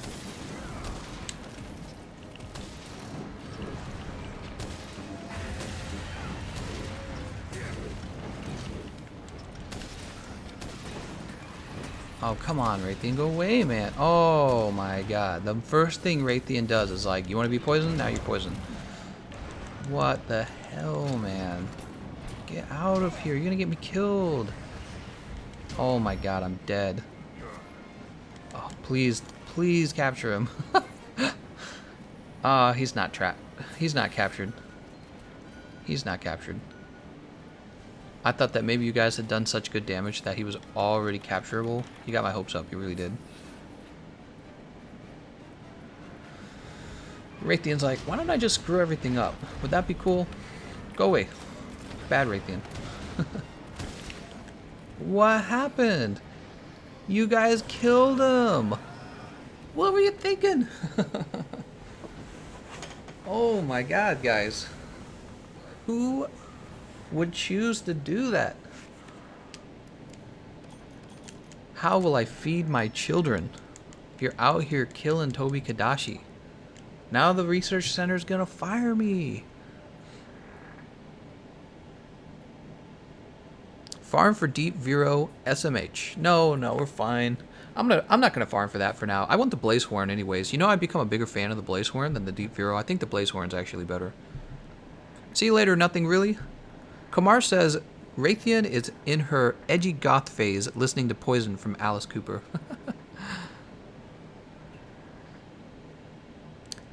Kiragaya, I'm always bad at saying that name. Which one do you think is harder? Extreme Behemoth or Arch-Tempered Nergigant? Extreme Behemoth. Easy. Extreme Behemoth is more difficult by a lot.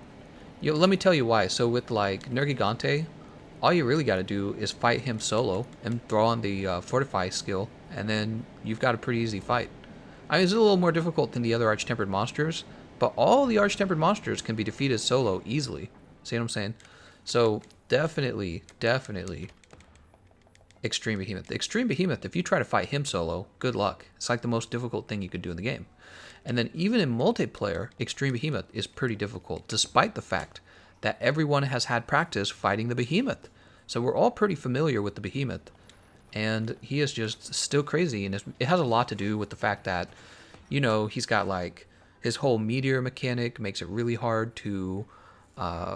You can't let him break that meteor, right? Nergigante's got nothing like that. You just stay alive with Nergigante. Treshu says, I will repeat, do you think the sieges will return in Iceborne? Probably. Solar says, you heretic. Wallamonga goes, Nakarkos sucks. Okay, some monster I've never heard of. Ming says, best part of Nakarkos is running down to fight it only to get one-shotted by the beam. Slowsty says, Nergigante doesn't cover the arena in tornadoes. Yeah, exactly. Exactly. Those tornadoes, the Charybdis by themselves, are nutso, man. That stuff is really difficult. Get hit, you get trapped by those. You can't even see what he's doing because you can't see through the tornado. Give me a break.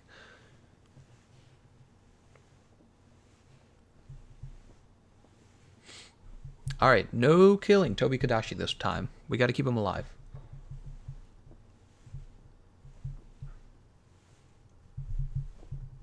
Come on, load screen. I know you want to load. Oh, load screen. Oh, God. Bro, give me this load screen. There we go. Dude, take forever, man. Would you like some load screen with that? Where are we, by the way? Oh, I know where we're at.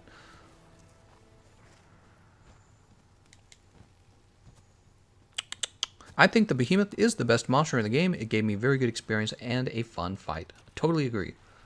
Behemoth is one of the best designed monsters in the game because you're not just like running through him with high damage weapons. You actually need to be doing good things in the fight that make sense.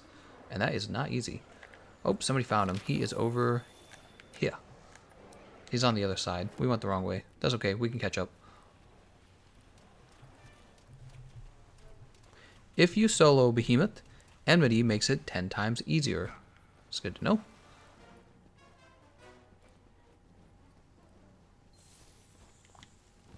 Wait, where's he going? Oh, he's going up to the poison area. Okay. They should add a loot pool to the Extremeth. Oh my god, you have no idea how many times I've said that. That's exactly what I've always said. I've always said they should have had Extreme Behemoth and regular Behemoth have a much larger loot pool because really you just fight them for one weapon and you're done. And that's it. You get one weapon and one armor set, which by the way, you don't even have to kill him for that armor set. The armor set's easy. And then it's over. What kind of fight is that, right? So I was a pretty early complainer, professional complainer. That's what being a YouTuber is these days, by the way. Being a YouTuber is being a professional complainer. But I was pretty early talking about in Reddit and GameFAQs, I was talking about how if we're only getting one weapon from Behemoth, that it will ultimately be disappointing. And I think I was completely right on that subject. One weapon. You get one weapon and the whole fight's over. So you fought Kultaroth like 1,000, 2,000 times. You fought Behemoth like, I don't know, like 10 times maybe. Depends on if you were carrying people, like just for fun. He's so fun that people will actually carry other players through the fight, right? But there's really no reason to have to do that. And then if you're not carrying anyone through the fight, or you don't feel like carrying anyone through the fight, you just fought him about maybe 5 to 10 times tops. You know, and if you're trying to get the Extreme Behemoth fight done, which there's absolutely no good reward for that. If you're trying to get that done, you fought him more, but once you were done with them, you never did it again. There's no reason. So yeah, really disappointed with the rewards for that. That's one of my primary complaints that I believe Capcom needs to overcome for the future for Iceborne. A lot of things they did really well in this game. One of the things they did not do well was end game loot. Their end game loot was kind of boring, kind of pointless. Lots and lots of weapons that you don't need because only one weapon really matters. Players figure out what that weapon is in a matter of days, maybe even like one day they figure it out. You know, we've got like calculators now that can tell you exactly how much damage every weapon does, right? So everyone knows what the best weapon is in a matter of hours. And then they're like, all right, and now we're done. We got that weapon. And that's it. So endgame loot is a really big subject for Capcom, and I think it's something that they're going to have to overcome in order to make their game more playable as a games as a service, which that's what they are. They're a games as a service, even if they don't want to admit that, that's what they are. Right? They got drip content, They got content that rotates. They got all the games as a service stuff. Alright, we're getting the good damage on him now. And of course, I did not grab a trap. How do I tell these guys we gotta capture?